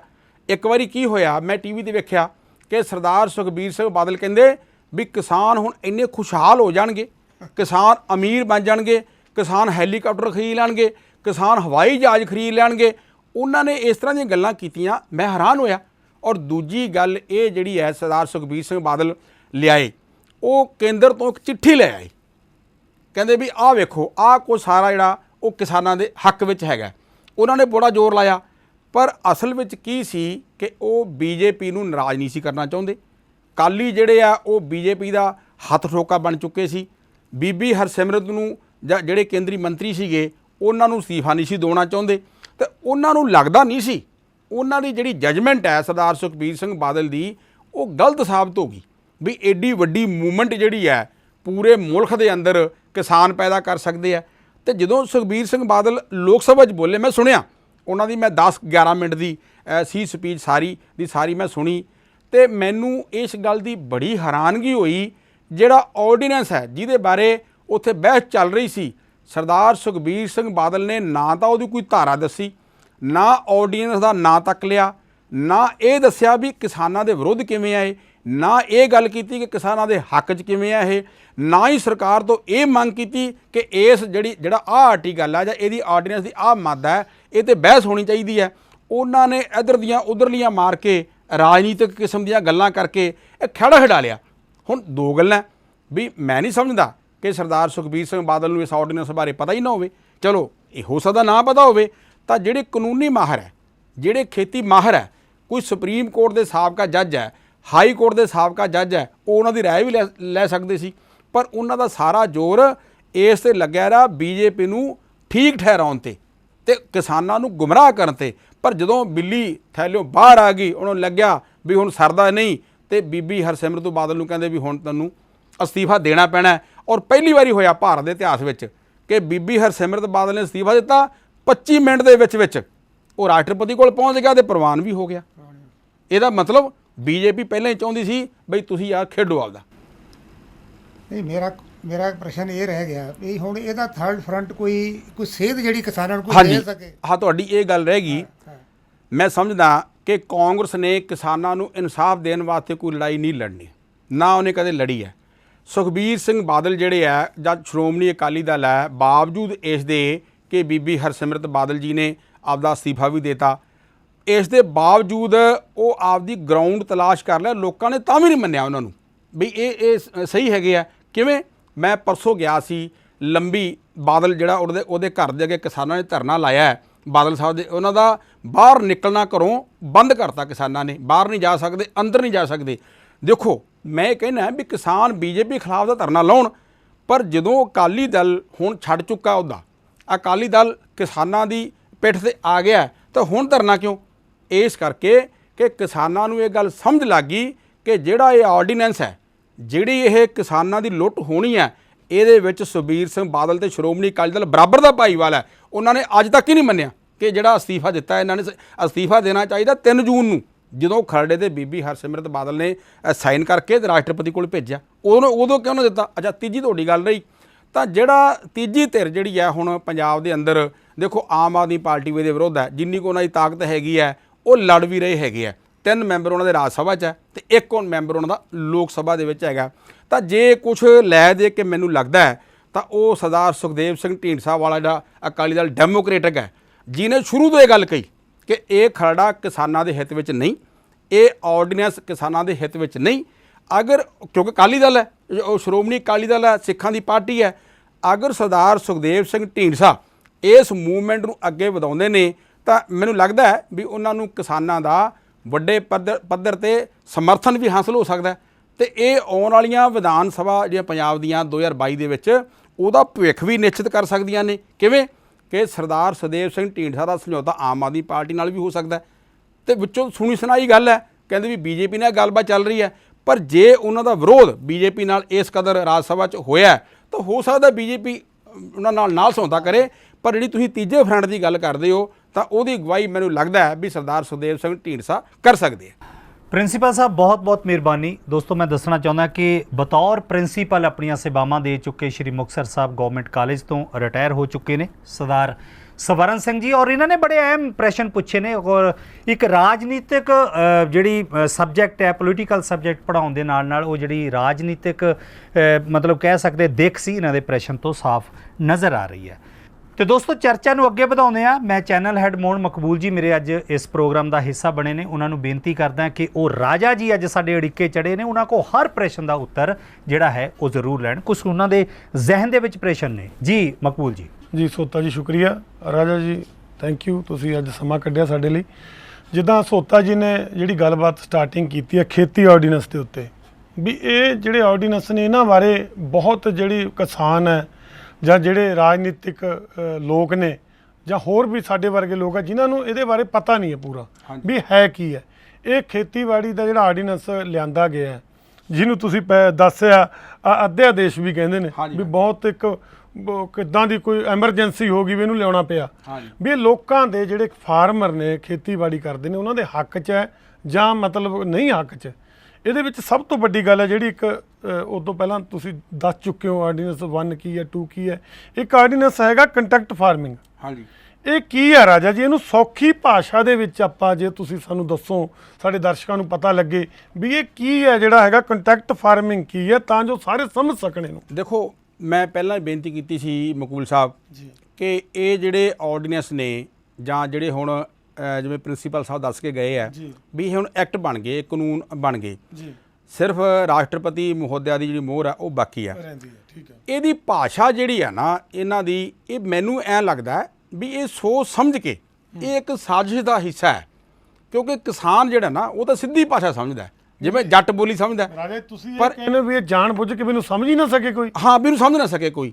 ਜੇ ਸਮਝੂਗਾ ਤੇ ਫਿਰ ਗੱਲ ਕਰੂਗਾ, ਜਦੋਂ ਨਹੀਂ ਸਮਝੂਗਾ ਤਾਂ ਗੱਲ ਕੀ ਕਰੂਗਾ। ਤਾਂ ਹਾਂ, ਹੁਣ ਮੈਂ ਆਉਣਾ ਕੰਟਰੈਕਟ ਫਾਰਮਿੰਗ ਤੇ। ਉਹਦੇ 'ਚ ਇਹ ਹੈ ਵੀ ਜਿਹੜਾ ਪੰਜਾਬ ਦਾ ਕਿਸਾਨ ਹੈ ਨਾ ਜੀ, ਕਿਉਂਕਿ ਮੈਂ ਪੰਜਾਬ ਦਾ ਇਸ ਕਰਕੇ ਸ਼ਬਦ ਵਰਤਿਆ, ਇਹ ਐਕਟ ਤਾਂ ਪੂਰੇ ਭਾਰਤ ਵਾਸਤੇ ਹੈ, ਪੂਰੇ ਮੁਲਕ ਵਾਸਤੇ ਹੈ, ਇਹ ਦੇਸ਼ ਦਾ ਪੂਰੇ ਦੇਸ਼ 'ਤੇ ਲਾਗੂ ਹੋਣਾ, ਕਿਉਂਕਿ ਪੰਜਾਬ ਇੱਕ ਮੋਹਰੀ ਸੂਬਾ ਹੈ ਜਿਹੜਾ 85% ਜਿਹੜੇ ਲੋਕ ਆ ਉਹ ਖੇਤੀਬਾੜੀ ਨਾਲ ਜੁੜੇ ਹੋਏ ਆ, ਸਿੱਧੇ ਜਾਂ ਅਸਿੱਧੇ ਤੌਰ ਤੇ। ਤਾਂ ਇਹ ਜਿਹੜੀ ਕੰਟਰੈਕਟ ਫਾਰਮਿੰਗ ਹੈਗੀ ਹੈ ਨਾ ਜੀ, ਇਹਦੇ 'ਚ ਜਿਹੜੇ ਬਾਹਰਲੇ ਮੈਨੂੰ ਤੁਹਾਡੇ ਤੋਂ ਪਹਿਲਾਂ ਨਾ ਜਿਹੜੇ ਪਹਿਲੇ ਅਧਿਆਦੇਸ਼ ਗੱਲ ਕਰ ਰਿਹਾ ਸੀ ਹਾਂ। ਤਾਂ ਮੈਨੂੰ ਸੋਤਾ ਸਾਹਿਬ ਨੇ ਪੁੱਛਿਆ ਸੀ ਕਰੋਨੀ ਫਰੈਂਡਸ਼ਿਪ ਬਾਰੇ। ਬਿਲਕੁਲ ਜਿਹੜੇ ਮੋਦੀ ਸਾਹਿਬ ਦੇ ਲੰਗੋਟੀਏ ਯਾਰ ਨੇ, ਕਾਰਪੋਰੇਟ ਸੈਕਟਰ ਦੇ ਬੰਦੇ, ਪੂਰੇ ਮੁਲਕ ਦੇ ਵੱਡੇ ਅਮੀਰ ਬੰਦੇ, ਜੀ ਜਦੋਂ ਉਹ ਪੰਜਾਬ 'ਚ ਆਉਣਗੇ ਨਾ ਜੀ, ਉਹ ਕਿਸਾਨ ਦੇ ਨਾਲ ਇੱਕ ਕੰਟਰੈਕਟ ਸਾਈਨ ਕਰਨਗੇ, ਇੱਕ ਸਮਝੌਤਾ ਕਰਨਗੇ, ਲਿਖਤੀ ਸਮਝੌਤਾ ਜੀ ਵੀ ਤੇਰੀ 4 ਕਿੱਲੇ ਪੈਲੀ ਹੈ ਜਾਂ ਤੇਰੀ 5 ਕਿੱਲੇ ਪੈਲੀ ਹੈ ਜਾਂ 10 ਕਿੱਲੇ ਪੈਲੀ ਆ, ਇਹ ਅੱਜ ਤੋਂ ਮੈਂ ਖਰੀਦੀ ਨਹੀਂ ਵੀ ਮੈਂ ਤੇਰੇ ਨਾਲ ਸਮਝੌਤਾ ਕਰ ਲਿਆ, ਠੇਕੇ ਤੇ ਲੈ ਲਈ ਜਾਂ ਕੁਝ ਨਹੀਂ ਠੇਕੇ ਤੇ ਵੀ ਨਹੀਂ ਲਈ। ਠੇਕਾ ਵਾਲੇ ਤਾਂ ਪਹਿਲਾਂ ਹੀ ਗੱਲ ਚੱਲਦੀ ਪਈ ਹੈ ਨਾ, ਲੋਕ ਠੇਕੇ ਤੇ ਲੈ ਖੇਤੀ ਕਰਦੇ ਸੀ, ਉਹ ਤਾਂ ਪੰਜਾਬ 'ਚ ਪਹਿਲਾਂ ਹੀ ਸੀਗਾ। ਇਹ ਕੰਟਰੈਕਟ ਹਾਂ ਮੈਂ ਦੱਸ ਰਿਹਾ ਮੈਂ, ਇਹ ਇੱਕ ਨਵੀਂ ਕਿਸਮ ਦੀ ਗੱਲ ਹੈ ਵੀ ਜਿਹੜੀ ਜ਼ਮੀਨ ਆ ਉਹ ਕਿਸਾਨ ਦੀ ਰਹੇਗੀ, ਮਾਲਕ ਉਹਦਾ ਕਿਸਾਨ ਹੀ ਰਹੇਗਾ ਜੀ। ਉਹਦੇ ਤੇ ਜੋ ਕੋਈ ਬੈਂਕ ਦੀ ਕੋਈ ਲਿਮਟ ਹੈ ਜਾਂ ਬੈਂਕ ਦਾ ਲੋਨ ਆ, ਉਹਦਾ ਕਿਸਾਨ ਹੀ ਜ਼ਿੰਮੇਵਾਰ ਹੋਊਗਾ।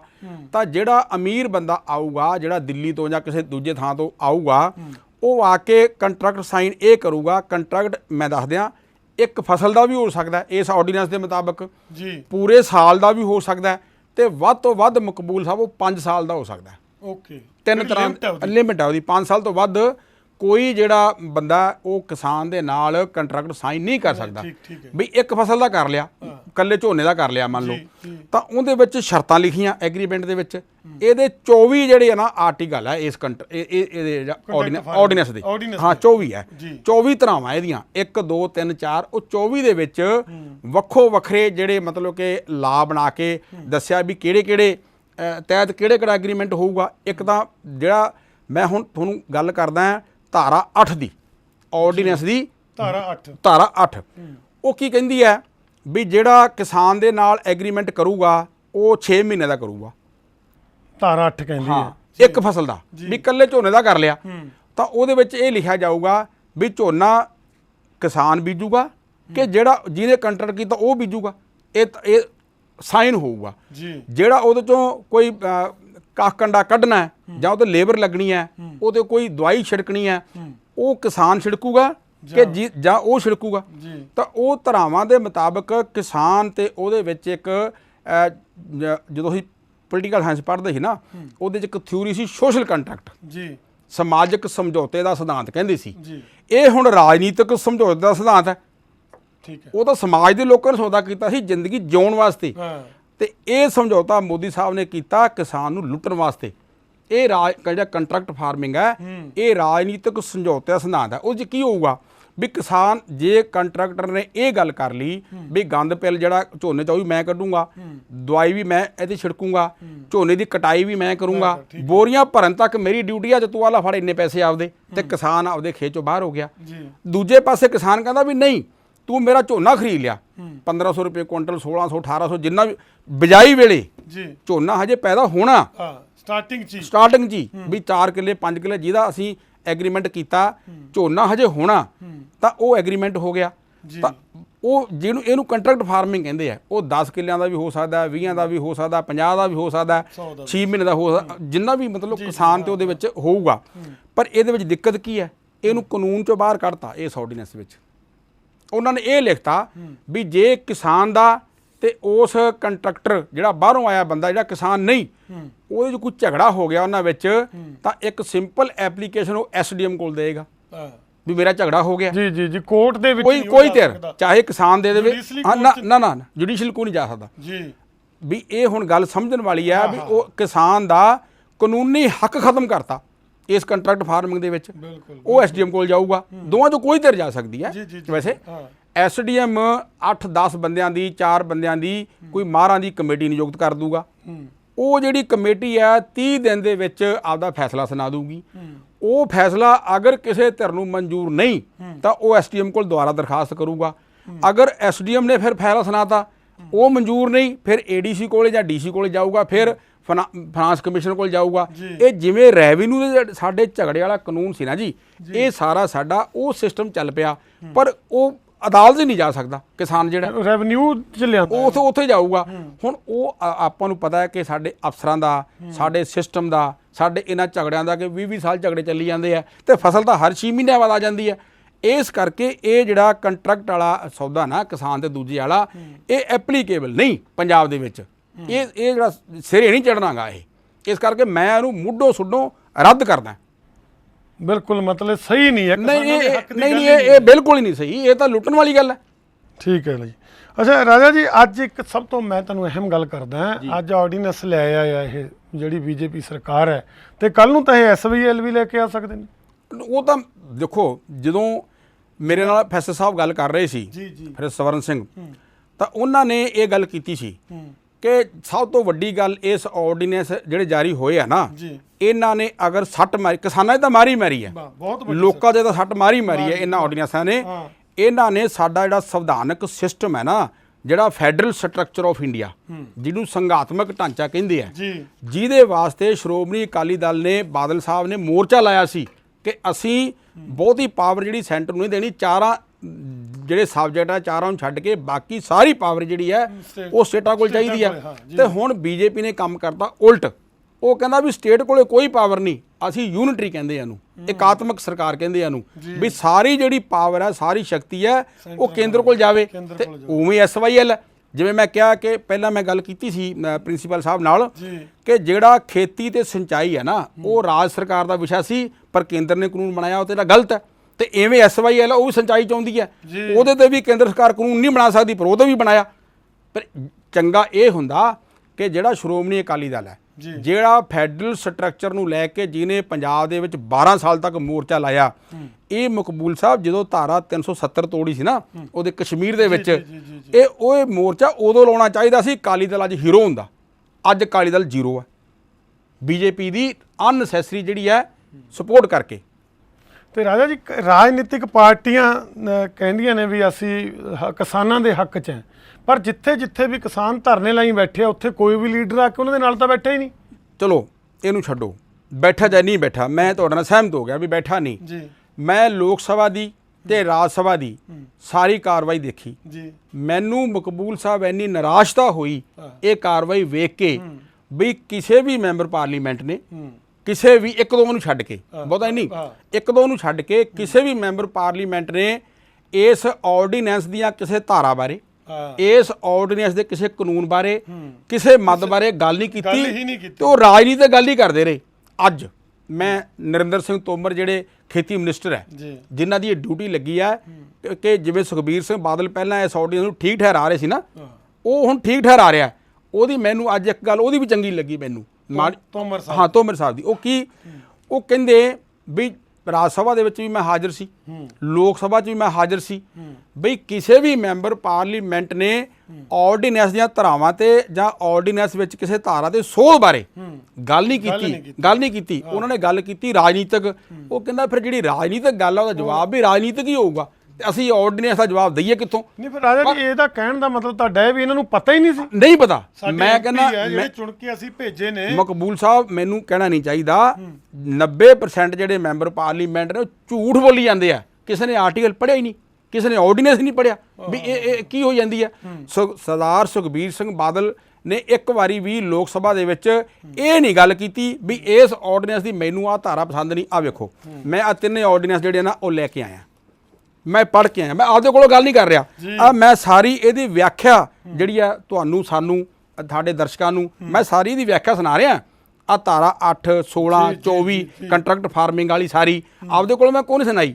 ਜੇਕਰ ਇਹ ਗੱਲ ਮੈਨੂੰ ਪਤਾ ਹੈ ਤਾਂ ਕੀ ਇਹ ਸਰਦਾਰ ਸੁਖਬੀਰ ਸਿੰਘ ਬਾਦਲ ਨੂੰ ਨਹੀਂ ਪਤਾ? ਅੱਜ ਸਭ ਤੋਂ ਵੱਡਾ ਦੋਸ਼ੀ ਹੈ ਬਾਦਲ ਸਾਹਿਬ। ਇਹ ਕਹਿੰਦੇ ਵੀ ਹਰ ਕਾਲੀ ਕਿਸਾਨ ਹੈ ਤੇ ਹਰ ਕਿਸਾਨ ਕਾਲੀ ਹੈ, ਪਰ ਇਹ ਆਰਡੀਨੈਂਸ ਕਿੱਥੇ ਲਿਖਿਆ? ਬਿਲਕੁਲ ਗੱਲ ਤਾਂ ਆਰਡੀਨੈਂਸ ਤੇ ਕਰੇ, ਗੱਲ ਤਾਂ ਕਾਨੂੰਨ ਤੇ ਕਰੇ, ਉਹਨਾਂ ਨੇ ਨਹੀਂ ਕੀਤੀ। ਕਿਉਂ? ਅੰਦਰ ਖਾਤੇ ਇੰਟਰਨਲੀ, ਜਿਵੇਂ ਸੋਤਾ ਸਾਹਿਬ ਗੱਲ ਕਰ ਰਹੇ ਸੀ ਨਾ ਵੀ ਕਰੋਨੀ ਜਿਹੜੇ ਫਰੈਂਡ ਨੇ ਮੋਦੀ ਸਾਹਿਬ ਦੇ, ਸ਼ਾਇਦ ਹੋ ਸਕਦਾ ਉਹ ਬਾਦਲ ਸਾਹਿਬ ਵੀ ਹੋਣ। ਜੀ ਜੀ ਜੀ, ਫਿਰ ਇਹ ਤਾਂ ਇੱਕ ਕਾਰਪੋਰੇਟ ਘਰਾਣਿਆਂ ਦੇ ਟੂਲ ਬਣ ਗਏ ਜੀ ਫਿਰ ਇਹ। ਬਿਲਕੁਲ ਜੀ, ਇਹ ਟੂਲ ਹੀ ਨੇ। ਕਾਰਪੋਰੇਟ ਘਰਾਣਾ ਜਿਹੜਾ, ਦੇਖੋ ਪਤਾ ਕੀ ਹੋਇਆ ਜੀ, ਹੁਣ 2 ਸੈਕਟਰ ਬਚੇ ਸੀ ਜਿਹੜਾ ਜਿਨ੍ਹਾਂ ਤੇ ਨਿੱਜੀਕਰਨ ਨਹੀਂ ਸੀ, ਜਿਨ੍ਹਾਂ ਤੇ ਕੁਹਾੜਾ ਨਹੀਂ ਚੱਲਿਆ ਸੀ, ਜਿੱਥੇ ਲੁੱਟ ਨਹੀਂ ਹੋ ਰਹੀ ਸੀ। ਇੱਕ ਸੀ ਰੇਲਵੇ, ਇੱਕ ਸੀ ਐਗਰੀਕਲਚਰ।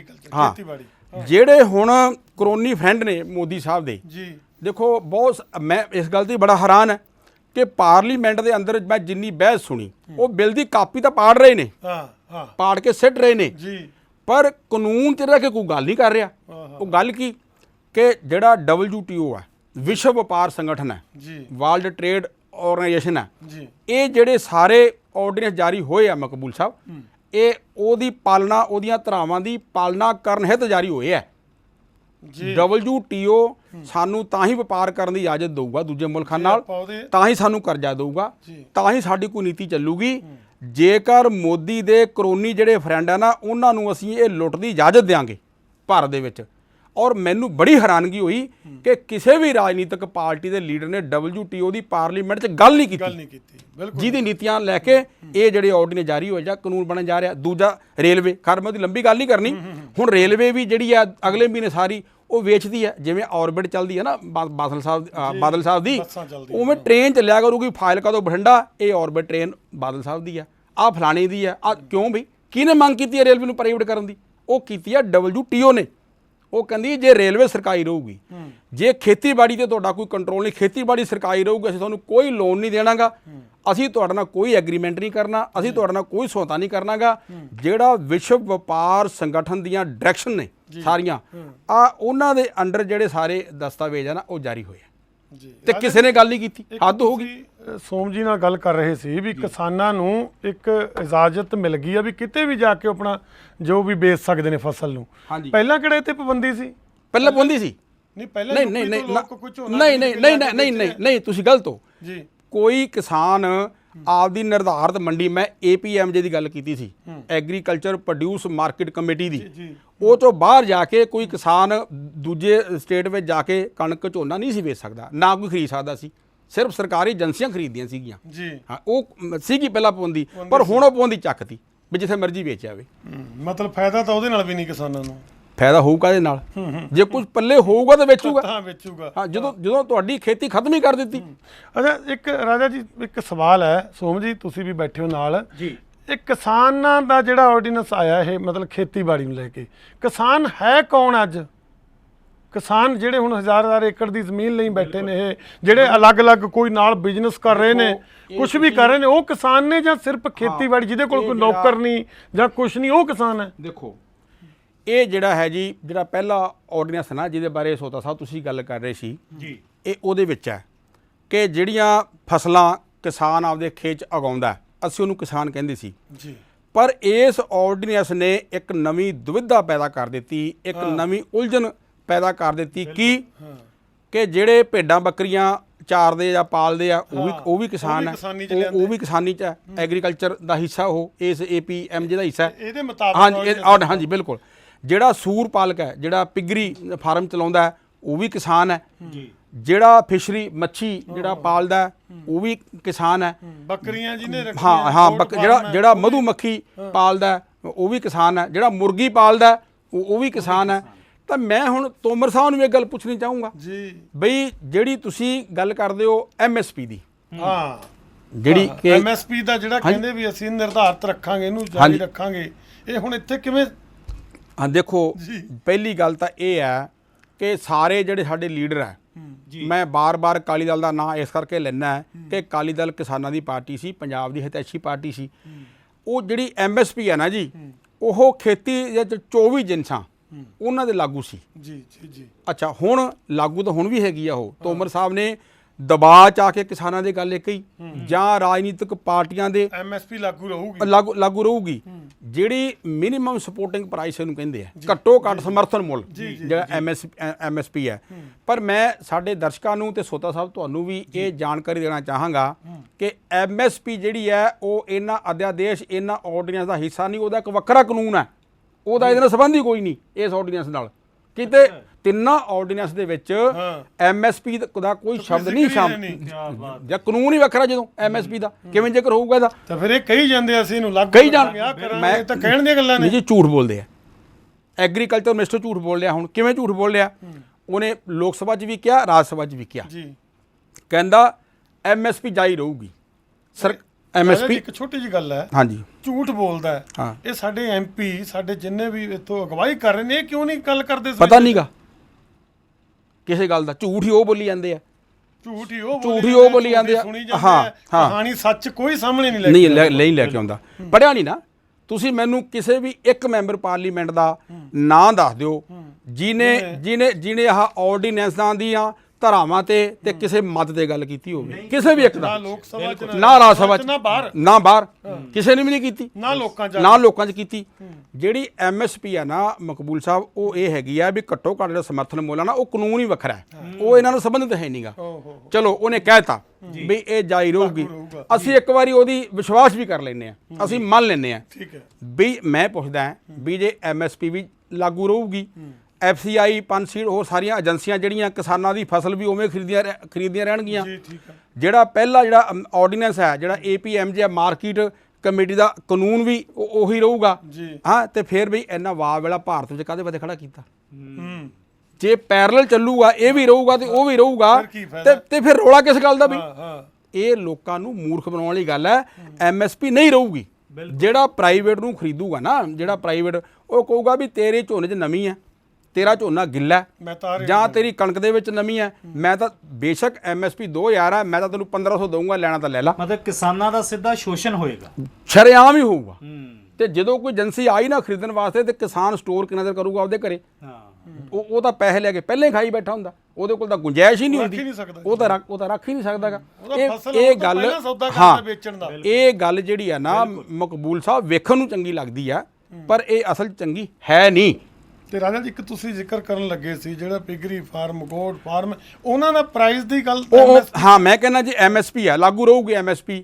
ਤਾਂ ਤੋਮਰ ਸਾਹਿਬ ਨੇ ਇਹ ਨਹੀਂ ਗੱਲ ਦੱਸੀ ਵੀ ਜਿਹੜਾ ਐਗਰੀਕਲਚਰ ਦਾ ਹਿੱਸਾ ਅਸੀਂ ਮੰਨ ਲਿਆ ਆਰਡੀਨੈਂਸ ਦੇ ਵਿੱਚ, ਆ ਜਿਹੜੇ ਜੀਵਤ ਜਿਹੜੇ ਮੱਛੀ ਹੈ, ਮੁਰਗੀ ਹੈ, ਪਿਗਰੀ ਹੈ, ਜਾਨਵਰ ਹੈ, ਪਿਗਰੀ ਹੈ, ਮਧੂਮੱਖੀ ਹੈ, ਵੀ ਇਹਦੀ MSP ਕਿਵੇਂ ਨਿਰਧਾਰਿਤ ਕਰੋਗੇ? ਬਈ ਇੱਕ ਮੱਝ 5000 ਦੀ ਹੈ, ਇੱਕ ਮੱਝ 50000 ਦੀ ਹੈ, ਹਾਂ, ਇੱਕ ਸੂਰ 1500 ਦਾ, ਇੱਕ 8000 ਦਾ। ਇਹਦੀ MSP ਵੇਦੂ ਘੱਟ ਨਹੀਂ ਵਿਕਣਾਗਾ, ਕਿਉਂਕਿ ਉਹਨੇ ਵਧਣਾ ਵੀ ਆ, ਘਟਣਾ ਵੀ ਆ, ਉਹਨੂੰ ਬਿਮਾਰੀ ਵੀ ਪੈਣੀ ਆ, ਉਹਨੇ ਦਵਾਈ ਵੀ ਖਾਣੀ ਆ, ਉਹਨੇ ਪੱਠੇ ਵੀ ਖਾਣਾ, ਉਹਦਾ ਲਾਗਤ ਮੁੱਲ ਵੱਧ ਸਕਦਾ, ਉਹ ਲਾਗਤ ਮੁੱਲ ਘਟ ਵੀ ਸਕਦਾ। ਇਸ ਕਰਕੇ ਜਿਹੜੀ ਪਹਿਲੀ ਕਿਸਾਨਾਂ ਦੀ ਮੰਗ ਹੈ ਨਾ, ਉਹ ਇਹ ਵੀ ਚਾਹੀਦੀ ਹੈ ਕਿ ਜਿਹੜੀ ਇਹ ਫਾਰਮਿੰਗ ਹੈ, ਜਿਹੜੀ ਜੀਵੰਤ ਪਸ਼ੂਆਂ ਦੀ ਫਾਰਮਿੰਗ ਹੈ, ਇਹਨਾਂ ਨੂੰ ਐਗਰੀਕਲਚਰ ਤੋਂ ਬਾਹਰ ਕਰਨਾ ਚਾਹੀਦਾ, ਇਹਨਾਂ ਨੂੰ ਬਾਹਰ ਕਰਨਾ ਚਾਹੀਦਾ। ਤੇ ਜਿਹੜੀ MSP ਹੈ ਉਹ ਲਾਗੂ ਰਹਿਣੀ ਚਾਹੀਦੀ ਹੈ, ਜਿਹੜਾ ਕਿਸਾਨ ਪੈਦਾ ਕਰਦਾ ਆਪਦੇ ਖੇਤ ਦੇ ਵਿੱਚ, ਫਸਲ ਤੇ 24 ਫਸਲਾਂ ਹੈਗੀਆਂ, ਉਹਨਾਂ ਤੇ ਲਾਗੂ ਹੋਵੇ, ਉਹਨਾਂ ਤੇ ਲਾਗੂ ਹੋਵੇ। ਔਰ ਜਿਹੜੀ FCI ਆ, ਦੂਜੀਆਂ ਜਿਹੜੀਆਂ ਸੰਸਥਾਵਾਂ ਉਹ ਆ ਕੇ ਮੰਡੀ 'ਚ ਉਵੇਂ ਚੀਜ਼ਾਂ ਖਰੀਦਣ। ਜਦੋਂ ਕੋਈ ਤੁਹਾਡੇ ਤੋਂ ਮੰਗ ਨਹੀਂ ਰਿਹਾ, ਜਦੋਂ ਤੁਹਾਨੂੰ ਕਿਸੇ ਨੇ ਆਰਡੀਨੈਂਸ ਦੀ ਮੰਗ ਨਹੀਂ ਕੀਤੀ, ਕਿਸੇ ਕਾਨੂੰਨ, ਦੇਖੋ ਜਿਹੜੀ BJP ਦੀ ਕਿਸਾਨ ਯੂਨੀਅਨ ਹੈ, ਜਿਹੜੀ ਉਹਦੇ ਨਾਲ ਸੰਬੰਧ ਰੱਖਦੀ ਹੈ ਕਿਸਾਨ ਯੂਨੀਅਨ, ਉਹਨੇ ਵੀ ਕਿਹੜਾ ਮੰਗ ਕੀਤੀ ਹੈ? ਉਹ ਅੱਜ ਕਿੱਥੇ ਗਏ ਹੁਣ? ਬਿਲਕੁਲ। ਹੁਣ ਜਦੋਂ ਲੋਕਾਂ ਨੇ ਇਹ ਕਿਹਾ ਨਾ, ਕਿਸਾਨਾਂ ਨੇ, ਮਕਬੂਲ ਸਾਹਿਬ ਇਹ ਗੱਲ ਕਹੀ ਬਈ ਜਿਹੜਾ ਇਹਦੇ ਹੱਕ 'ਚ ਬੋਲੂਗਾ ਉਹ ਪਿੰਡਾਂ 'ਚ ਵੜ ਕੇ ਵਿਖਾਵੇ, ਤੇ ਫਿਰ ਸੁਖਬੀਰ ਸਿੰਘ ਬਾਦਲ ਤੇ ਬੀਬੀ ਹਰਸਿਮਰਤ ਨੇ ਕਿਹਾ ਵੀ ਅਸਤੀਫਾ ਦਿਓ, ਇਹ ਤਾਂ ਪਿੰਡਾਂ 'ਚ ਵੜ ਨਹੀਂ ਦੇਣਾਗਾ। ਪਿੰਡਾਂ 'ਚ ਵੜਨ ਦੀ ਗੱਲ ਆ, ਦੂਰਾਂ ਨੂੰ ਉਹਦੇ ਘਰੇ ਨਹੀਂ ਵੜਨ ਦਿੰਦੇ, ਨਹੀਂ ਘਰੇ ਨਹੀਂ ਵੜਨ ਦਿੰਦੇ। ਬਾਦਲ ਸਾਹਿਬ ਬਾਲਾਸਰ ਬੈਠੇ ਆ, ਹਰਿਆਣੇ 'ਚ ਬੈਠੇ ਆ, ਸੁਖਬੀਰ ਬਾਦਲ ਦਿੱਲੀ ਆ, ਜਾ ਕੇ ਵੇਖਣ ਬਾਦਲ ਪਿੰਡ ਆਪਦੇ ਘਰੇ। ਸੋ ਐਸੀ ਗੱਲ ਨਹੀਂ ਹੈਗੀ। ਜੇਕਰ ਇਹ ਐਡਾ ਮਤਲਬ ਵਿਰੋਧੀ ਨਾ ਹੁੰਦਾ ਕਿਸਾਨਾਂ ਦਾ, ਤਾਂ ਯਾਰ ਚਲੋ ਤੁਸੀਂ ਮੈਂ ਤਾਂ ਮੂਰਖ ਹੋ ਸਕਦੇ ਹਾਂ, 4 ਕਿਸਾਨ 10 ਮੂਰਖ, ਵਿਰੋਧੀ ਪਾਰਟੀ ਦਾ ਕੋਈ ਬੰਦਾ ਮੂਰਖ ਹੋ ਸਕਦਾ, ਸਾਰਾ ਮੁਲਕ ਹੀ ਮੂਰਖ ਹੈ, ਕੱਲਾ ਮੋਦੀ ਸਿਆਣਾ, ਕੱਲਾ ਤੋਮਰ ਹੀ ਸਿਆਣਾ। ਰਾਜਾ ਜੀ, ਇੱਕ ਗੱਲ ਕਰਨ ਵਾਲੀ ਹੈ ਵੀ ਅੰਬਾਨੀ, ਅਡਾਨੀ, ਰਾਮਦੇਵ ਸਾਰੇ ਵਪਾਰ 'ਚ ਆ ਜਾਣਗੇ ਇਸ ਹਿਸਾਬ ਨਾਲ? ਤਾਂ ਆ ਗਏ ਹਾਂ, ਆ ਜਾਣਗੇ ਨਹੀਂ, ਆ ਗਏ। ਕਿਉਂਕਿ ਮੈਂ WTO ਦੀ ਜਿਹੜੀ ਪਹਿਲਾਂ ਗੱਲ ਕੀਤੀ ਹੈ ਨਾ, ਇਹ ਸਾਰਾ ਕੁਝ ਵਰਲਡ ਟ੍ਰੇਡ ਆਰਗੇਨਾਈਜੇਸ਼ਨ, ਵਿਸ਼ਵ ਵਪਾਰ ਸੰਗਠਨ ਦੀਆਂ ਡਾਇਰੈਕਸ਼ਨਸ ਨੂੰ ਮੰਨਣ ਵਾਸਤੇ ਸਾਰਾ ਕੁਝ ਹੋ ਰਿਹਾ। ਔਰ ਬੜੀ ਹੈਰਾਨਗੀ ਦੀ ਗੱਲ ਹੈ, ਦੁੱਖ ਦੀ ਗੱਲ ਹੈ ਕਿ ਕਿਸੇ ਮੈਂਬਰ ਪਾਰਲੀਮੈਂਟ ਨੇ WTO ਦੀ ਪਾਰਲੀਮੈਂਟ 'ਚ ਗੱਲ ਹੀ ਨਹੀਂ ਕੀਤੀ, ਨਾ ਬਾਹਰ ਕੀਤੀ, ਨਾ ਅੰਦਰ ਕੀਤੀ। ਰਾਜਾ ਜੀ, ਗੱਲ ਇੱਕ ਕਰਨ ਵਾਲੀ ਹੈ, ਜਦੋਂ ਆਪਣੇ ਲੋਕ ਜ਼ਿਮੀਂਦਾਰ ਭਾਈ ਖੇਤੀਬਾੜੀ ਕਰਦੇ ਸੀ ਜੀ, ਉਦੋਂ ਆਪਣੇ ਜਿਹੜੇ ਸੀਗੇ ਪਿੰਡਾਂ 'ਚ, ਜਿਹਨੂੰ ਜਾਂ ਸ਼ਹਿਰਾਂ 'ਚ ਲਾ ਲਓ, ਆੜਤੀਆ, ਉਹ ਤੋਂ ਜੱਟ ਜ਼ਿਮੀਂਦਾਰ ਆੜਤ 'ਚ ਨਹੀਂ ਆਏ ਸੀ, ਬੜਾ ਵਧੀਆ ਕਾਰੋਬਾਰ ਚੱਲਦਾ ਸੀ, ਸਭ ਕੁਝ ਸੀ। ਹੌਲੀ ਹੌਲੀ ਇਹ ਜੱਟ ਜ਼ਿਮੀਂਦਾਰ ਵੀ ਆਪੀ ਆੜਤੀਏ ਬਣ ਗਏ। ਹੁਣ ਹੌਲੀ ਹੌਲੀ ਇਹੀ ਸਿਸਟਮ ਅੱਗੇ ਵਧਣਾ, ਮਤਲਬ ਤਾਂ ਹੀ ਖੇਤੀਬਾੜੀ ਜਿਹੜੇ ਕਿਸਾਨ ਭਾਈਚਾਰਾ ਖਤਮ ਹੋ ਰਿਹਾ। ਨਹੀਂ ਵਧਣਾ। ਕਾਰਨ ਕਿ ਜਦੋਂ ਸੰਵਿਧਾਨਕ ਵਿਆਖਿਆ ਦੀ ਗੱਲ ਕਰੀ ਜਾਂਦਾ ਸੀ ਨਾ, ਜਦੋਂ ਕੋਈ ਸੈਂਟਰ ਐਸਾ ਕਾਨੂੰਨ ਬਣਾ ਦਿੰਦਾ ਹੈ ਜਿਹੜਾ ਸਟੇਟ ਦੇ ਕਾਨੂੰਨ ਦੇ ਵਿਰੁੱਧ ਜਾਂਦਾ ਹੈ, ਤਾਂ ਸਟੇਟ ਦਾ ਕਾਨੂੰਨ ਰੱਦ ਹੋ ਜਾਊਗਾ ਤੇ ਸੈਂਟਰ ਦਾ ਕਾਨੂੰਨ ਜਿਹੜਾ ਉਹ ਮੰਨਿਆ ਜਾਊਗਾ। ਜਿਹੜੀ ਆਪਾਂ ਪਹਿਲੇ ਆਰਡੀਨੈਂਸ ਵਿੱਚ ਜਿਹੜੀ ਐਗਰੀਕਲਚਰ ਪ੍ਰੋਡਿਊਸ ਮਾਰਕੀਟਿੰਗ ਦੀ ਗੱਲ ਕਰ ਰਹੇ ਹਾਂ, ਉਹ ਸਟੇਟ ਦਾ ਕਾਨੂੰਨ ਆ। ਜੇਕਰ ਉਹ ਜਾਰੀ ਰਹੂਗਾ ਤੇ ਸੈਂਟਰ ਦਾ ਕਾਨੂੰਨ ਨਹੀਂ ਮੰਨਿਆ ਜਾਣਾ। ਜੇ ਸੈਂਟਰ ਦਾ ਲਾਗੂ ਹੋਊਗਾ ਤਾਂ ਆੜਤੀਆ ਵੀ ਖਤਮ ਹੋ ਜਾਊਗਾ, ਜਿਹੜੇ ਗਰੀਬ ਬੰਦੇ ਤੋਲੇ ਆ ਉੱਥੇ ਕੋਈ ਛੰਡਾਈ ਦਾ ਕੰਮ ਕਰਦਾ ਸਾਰੇ ਉਹ ਵੀ ਖਤਮ ਹੋ ਜਾਣਗੇ, ਜਿਹੜਾ ਵਿਚੋਲੀਆ ਉਹ ਖਤਮ ਹੋ ਜਾਊਗਾ ਇਹ ਸਾਰਾ। ਬਈ ਹੁਣ ਮੈਨੂੰ ਇਹ ਨਹੀਂ ਸਮਝ ਆਉਂਦੀ ਵੀ ਜਿਹੜੇ ਐਗਰੀਕਲਚਰ ਮੰਤਰੀ ਹੈ ਉਹ ਕਿਸ ਆਧਾਰ ਤੇ ਇਹ ਕਹੀ ਜਾਂਦੇ ਆ ਵੀ ਐਫਸੀਆਈ ਵੀ ਖਰੀਦੂ। ਕਿੱਥੋਂ ਖਰੀਦੂ ਐਫਸੀਆਈ ਜਦੋਂ ਤੁਸੀਂ APMJ ਖਤਮ ਕਰਤੀ, ਜਦੋਂ ਮੰਡੀ ਖਤਮ ਕਰਤੀ, ਜਦੋਂ ਆੜਤੀਆ ਹੈ ਨਹੀਂ ਤੇ ਐਫਸੀਆਈ ਖਰੀਦੂ ਕਿੱਥੋਂ ਬਈ? ਐਡਾ ਝੂਠ। ਬਿਲਕੁਲ ਬਿਲਕੁਲ ਰਾਜਾ ਜੀ, ਇਹ ਤਾਂ ਫਿਰ ਉਹ ਹੋ ਗਿਆ ਕੰਮ ਜਦੋਂ ਪੁਰਾਣੇ ਸਮੇਂ ਦੇ ਵਿੱਚ ਸਾਡੇ ਜ਼ਿਮੀਂਦਾਰ ਸੀ, ਉਹਨਾਂ ਕੋਲੇ ਆਪਣੇ ਬੀਜ ਹੁੰਦੇ ਸੀ, ਝੋਨੇ ਦਾ ਬੀਜ, ਕਪਾਹ ਦਾ ਬੀਜ, ਐਰਾ ਵਗੈਰਾ ਸਾਰੇ ਬੀਜ ਘਰਾਂ 'ਚ ਹੁਣ ਉਹ ਬੰਦਾ ਬੀਜ ਸਕਦਾ ਸੀ। ਰੱਬ ਨਾ ਕਰੇ ਹੁਣ ਕਿਤੇ ਜ਼ਿਮੀਂਦਾਰ ਨੂੰ ਜਮੇ ਮਾਰਨ ਤੇ ਆ ਕੇ ਕਿਤੇ 1 ਸਾਲ ਇਹਨਾਂ ਨੇ ਕੋਈ ਬੀਜ ਹੀ ਨਾ ਦਿੱਤਾ, ਇਹ ਤਾਂ ਕੁਝ ਵੀ ਕਰ ਸਕਦੇ। ਜਿਹੜੇ ਹੁਣ WTO ਦੀਆਂ ਨਵੀਆਂ ਹਦਾਇਤਾਂ ਆਈਆਂ ਉਹਦੇ ਵਿੱਚ ਇਹ ਆ ਵੀ ਕਿਸਾਨ ਆਪਦਾ ਬੀਜ ਨਹੀਂ ਪੈਦਾ ਕਰ ਸਕਦਾ, ਉਹਨੂੰ ਬੀਜ ਉੱਥੋਂ ਹੀ ਲੈਣਾ ਪਊਗਾ। ਆ ਗਈ ਗੱਲ ਫਿਰ ਉੱਥੇ? ਹਾਂ ਆ ਗਈ। ਇਹ ਵੀ ਕਾਨੂੰਨ 'ਚ ਹੈਗਾ। ਇਹ ਤਾਂ ਬਿਲਕੁਲ ਮਾਰਨ ਵਾਲੀ ਗੱਲ ਹੈ, ਮਾਰਨ ਵਾਲੀ ਗੱਲ ਹੈ। ਸੋ ਇਸ ਕਰਕੇ ਮੇਰੀ ਤਾਂ ਜਿਹੜੀ ਹੈ ਗੁਜ਼ਾਰਿਸ਼ ਇਹੀ ਹੈ ਵੀ ਜਿਹੜੇ ਕਿਸਾਨ ਜਥੇਬੰਦੀਆਂ ਜਾਂ ਰਾਜਨੀਤਿਕ ਪਾਰਟੀਆਂ ਜਿਹੜੇ ਵੀ ਪਲੇਟਫਾਰਮ ਤੋਂ ਉਹ ਲੈ ਕਰਕੇ ਆਪਦਾ ਸੰਘਰਸ਼ ਕਰ ਰਹੀਆਂ, ਉਹਨਾਂ ਨੂੰ ਹੁਣ ਸੰਘਰਸ਼ ਹੋਰ ਤੇਜ਼ ਤਿੱਖਾ ਕੀਤੇ ਜਾਣ ਦੀ ਲੋੜ ਹੈ। ਹੋਰ ਇਹਦਾ ਕੋਈ ਹੱਲ ਨਹੀਂ। ਪਰ ਰਾਜਾ ਜੀ, ਆਪਾਂ ਅਖੀਰ 'ਚ ਇਹੀ ਗੱਲ ਮੈਂ ਤੁਹਾਤੋਂ ਜਾਣਨਾ ਚਾਹੁੰਦਾ ਵੀ ਹੁਣ ਇਹਦਾ ਸਹੀ ਹੈ, ਤੁਸੀਂ ਦੇਖੋ ਸਟਾਰਟਿੰਗ ਕਰਤੀ ਵੀ ਇਹਦਾ ਹੱਲ ਕੀ ਹੈ ਵੀ ਜੋ ਕਿਸਾਨੀ ਸਾਡੀ ਵੱਧ ਸਕੇ, ਸਾਡੇ ਦੇਸ਼ ਦਾ ਅੰਨਦਾਤਾ ਵੱਧ ਸਕੇ।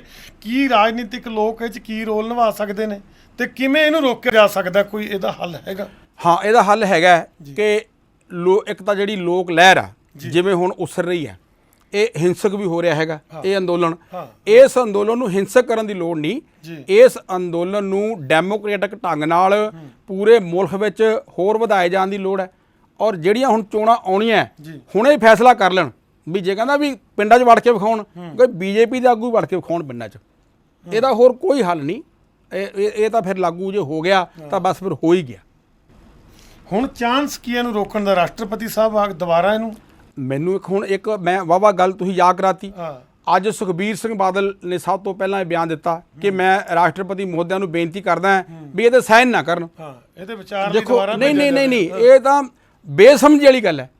ਰਾਸ਼ਟਰਪਤੀ ਉਹਦੇ ਸਾਈਨ ਕਰੂਗਾ। ਪਹਿਲੀ ਗੱਲ, ਸੰਵਿਧਾਨਕ ਪ੍ਰਾਵਧਾਨ ਕੀ ਹੈ ਕਿ ਜਦੋਂ ਲੋਕ ਸਭਾ ਤੇ ਰਾਜ ਸਭਾ 'ਚ ਕੋਈ ਵਿਧੇਇਕ ਜਾਂ ਆਰਡੀਨੈਂਸ ਪਾਸ ਹੋ ਕੇ ਚਲਾ ਜਾਂਦਾ ਹੈ, ਰਾਸ਼ਟਰਪਤੀ ਉਹਨੂੰ ਇੱਕ ਵਾਰੀ ਇਹ ਲਿਖ ਕੇ ਵਾਪਸ ਭੇਜ ਸਕਦਾ ਹੈ ਵੀ ਇਹ ਤੇ ਮੁੜ ਵਿਚਾਰ ਕਰ ਲਈ ਜਾਵੇ, ਰੱਦ ਨਹੀਂ ਕਰ ਸਕਦਾ। ਤਾਂ ਫਿਰ ਇਹੀ ਇਹ ਕਹਿ ਰਿਹਾ ਨਾ? ਨਹੀਂ, ਉਹਦਾ ਕਹਿੰਦਾ ਸਾਈਨ ਨਾ ਕਰੇ ਤੇ ਉਹ। ਅੱਛਾ, ਜੇਕਰ ਅਗਲੀ ਗੱਲ ਸੁਣੋ, ਜੇਕਰ ਕੌਂਸਲ ਆਫ ਮਿਨਿਸਟਰ ਤੇ ਪਾਰਲੀਮੈਂਟ ਨੂੰ ਫੇਰ ਭੇਜ ਦਿੰਦੀ ਹੈ ਤਾਂ ਫਿਰ ਰਾਸ਼ਟਰਪਤੀ ਬਾਉਂਡ ਹੈ, ਫੇਰ ਕਰਨੇ। ਹਾਂ, ਉਹਨੂੰ ਕਰਨੇ ਪੈਣੇ ਆ, ਉਹਨੂੰ ਕਰਨੇ ਹੁਣ ਵੀ ਪੈਣੇ ਆ। ਸੋ ਰਾਸ਼ਟਰਪਤੀ ਨੂੰ ਕਹਿਣ ਦੀ ਲੋੜ ਨਹੀਂ ਸੀ, ਕਹਿਣ ਦੀ ਲੋੜ ਸੀ 3 ਜੂਨ ਨੂੰ ਜਦੋਂ ਬੀਬੀ ਹਰਸਿਮਰਤ ਨੇ ਸਾਈਨ ਕੀਤੇ ਵੀ ਅਸੀਂ ਨਹੀਂ ਮੰਨਦੇ ਇਹਨੂੰ।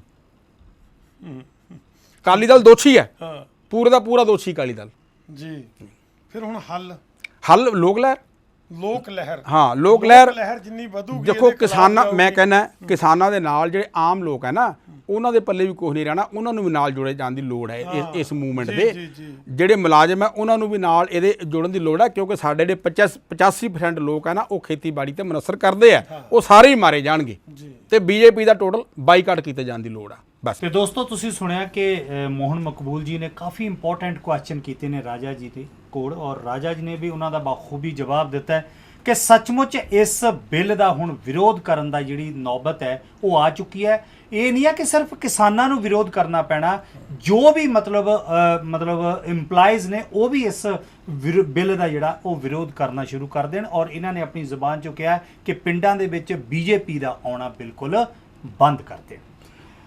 ਰਾਜਾ ਜੀ, ਬਹੁਤ ਚੰਗਾ ਲੱਗਾ ਹੈ ਅੱਜ ਤੁਸੀਂ ਭਰਪੂਰ ਜਾਣਕਾਰੀ ਦਿੱਤੀ ਹੈ। ਬਹੁਤ ਸਾਰੇ ਪ੍ਰਸ਼ਨ ਸਾਡੇ ਵੀ ਜ਼ਿਹਨ ਦੇ ਵਿੱਚ ਸੀ, ਮਕਬੂਲ ਜੀ ਦੇ ਵੀ ਜ਼ਿਹਨ ਦੇ ਵਿੱਚ ਸੀਗੇ, ਔਰ ਉਹਨਾਂ ਦਾ ਕੋਈ ਉੱਤਰ ਨਹੀਂ ਸਾਨੂੰ ਮਿਲ ਰਿਹਾ ਸੀ ਕਿ ਅਸਲ ਵਿੱਚ ਇਹ ਸਾਰਾ ਕੁਝ ਹੋ ਰਿਹਾ ਹੈ। ਔਰ ਤੁਹਾਡੇ ਦੁਆਰਾ ਦਿੱਤੀਆਂ ਇਸ ਸਾਡੇ ਪ੍ਰਸ਼ਨਾਂ ਦੇ ਉੱਤਰ ਨੂੰ ਬਾਖੂਬੀ ਪੂਰੀ ਦੁਨੀਆ ਬਹੁਤ ਹੀ ਗੰਭੀਰਤਾ ਨਾਲ ਲਏਗੀ, ਔਰ ਆਉਣ ਵਾਲੇ ਦਿਨਾਂ ਵਿੱਚ ਇਸ ਬਿੱਲ ਦਾ ਜੋ ਹੈ ਉਹ ਸਹੀ ਦਿਸ਼ਾ ਦੇ ਨਾਲ ਜਿਹੜਾ ਇਸ ਦਾ ਲੋਕ ਵਿਰੋਧ ਕਰਨਾ ਸ਼ੁਰੂ ਕਰ ਦੇਣਗੇ। ਬਹੁਤ ਬਹੁਤ ਮਿਹਰਬਾਨੀ ਸਰ, ਤੁਹਾਡਾ ਵੀ। ਪ੍ਰੋਗਰਾਮ ਦੇ ਅੰਤ ਵਿੱਚ ਤੁਸੀਂ ਜੁੜੇ ਰਹੋ A1 ਪੰਜਾਬੀ TV ਦੇ ਨਾਲ। ਸਤਿ ਸ਼੍ਰੀ ਅਕਾਲ। A1 ਪੰਜਾਬੀ ਦੀ ਨਵੀਂ ਅਪਡੇਟ ਲਈ ਬੈਲ ਆਈਕਨ ਨੂੰ ਕਲਿੱਕ ਕਰੋ ਤੇ A1 ਪੰਜਾਬੀ ਨੂੰ ਸਬਸਕ੍ਰਾਈਬ ਕਰੋ।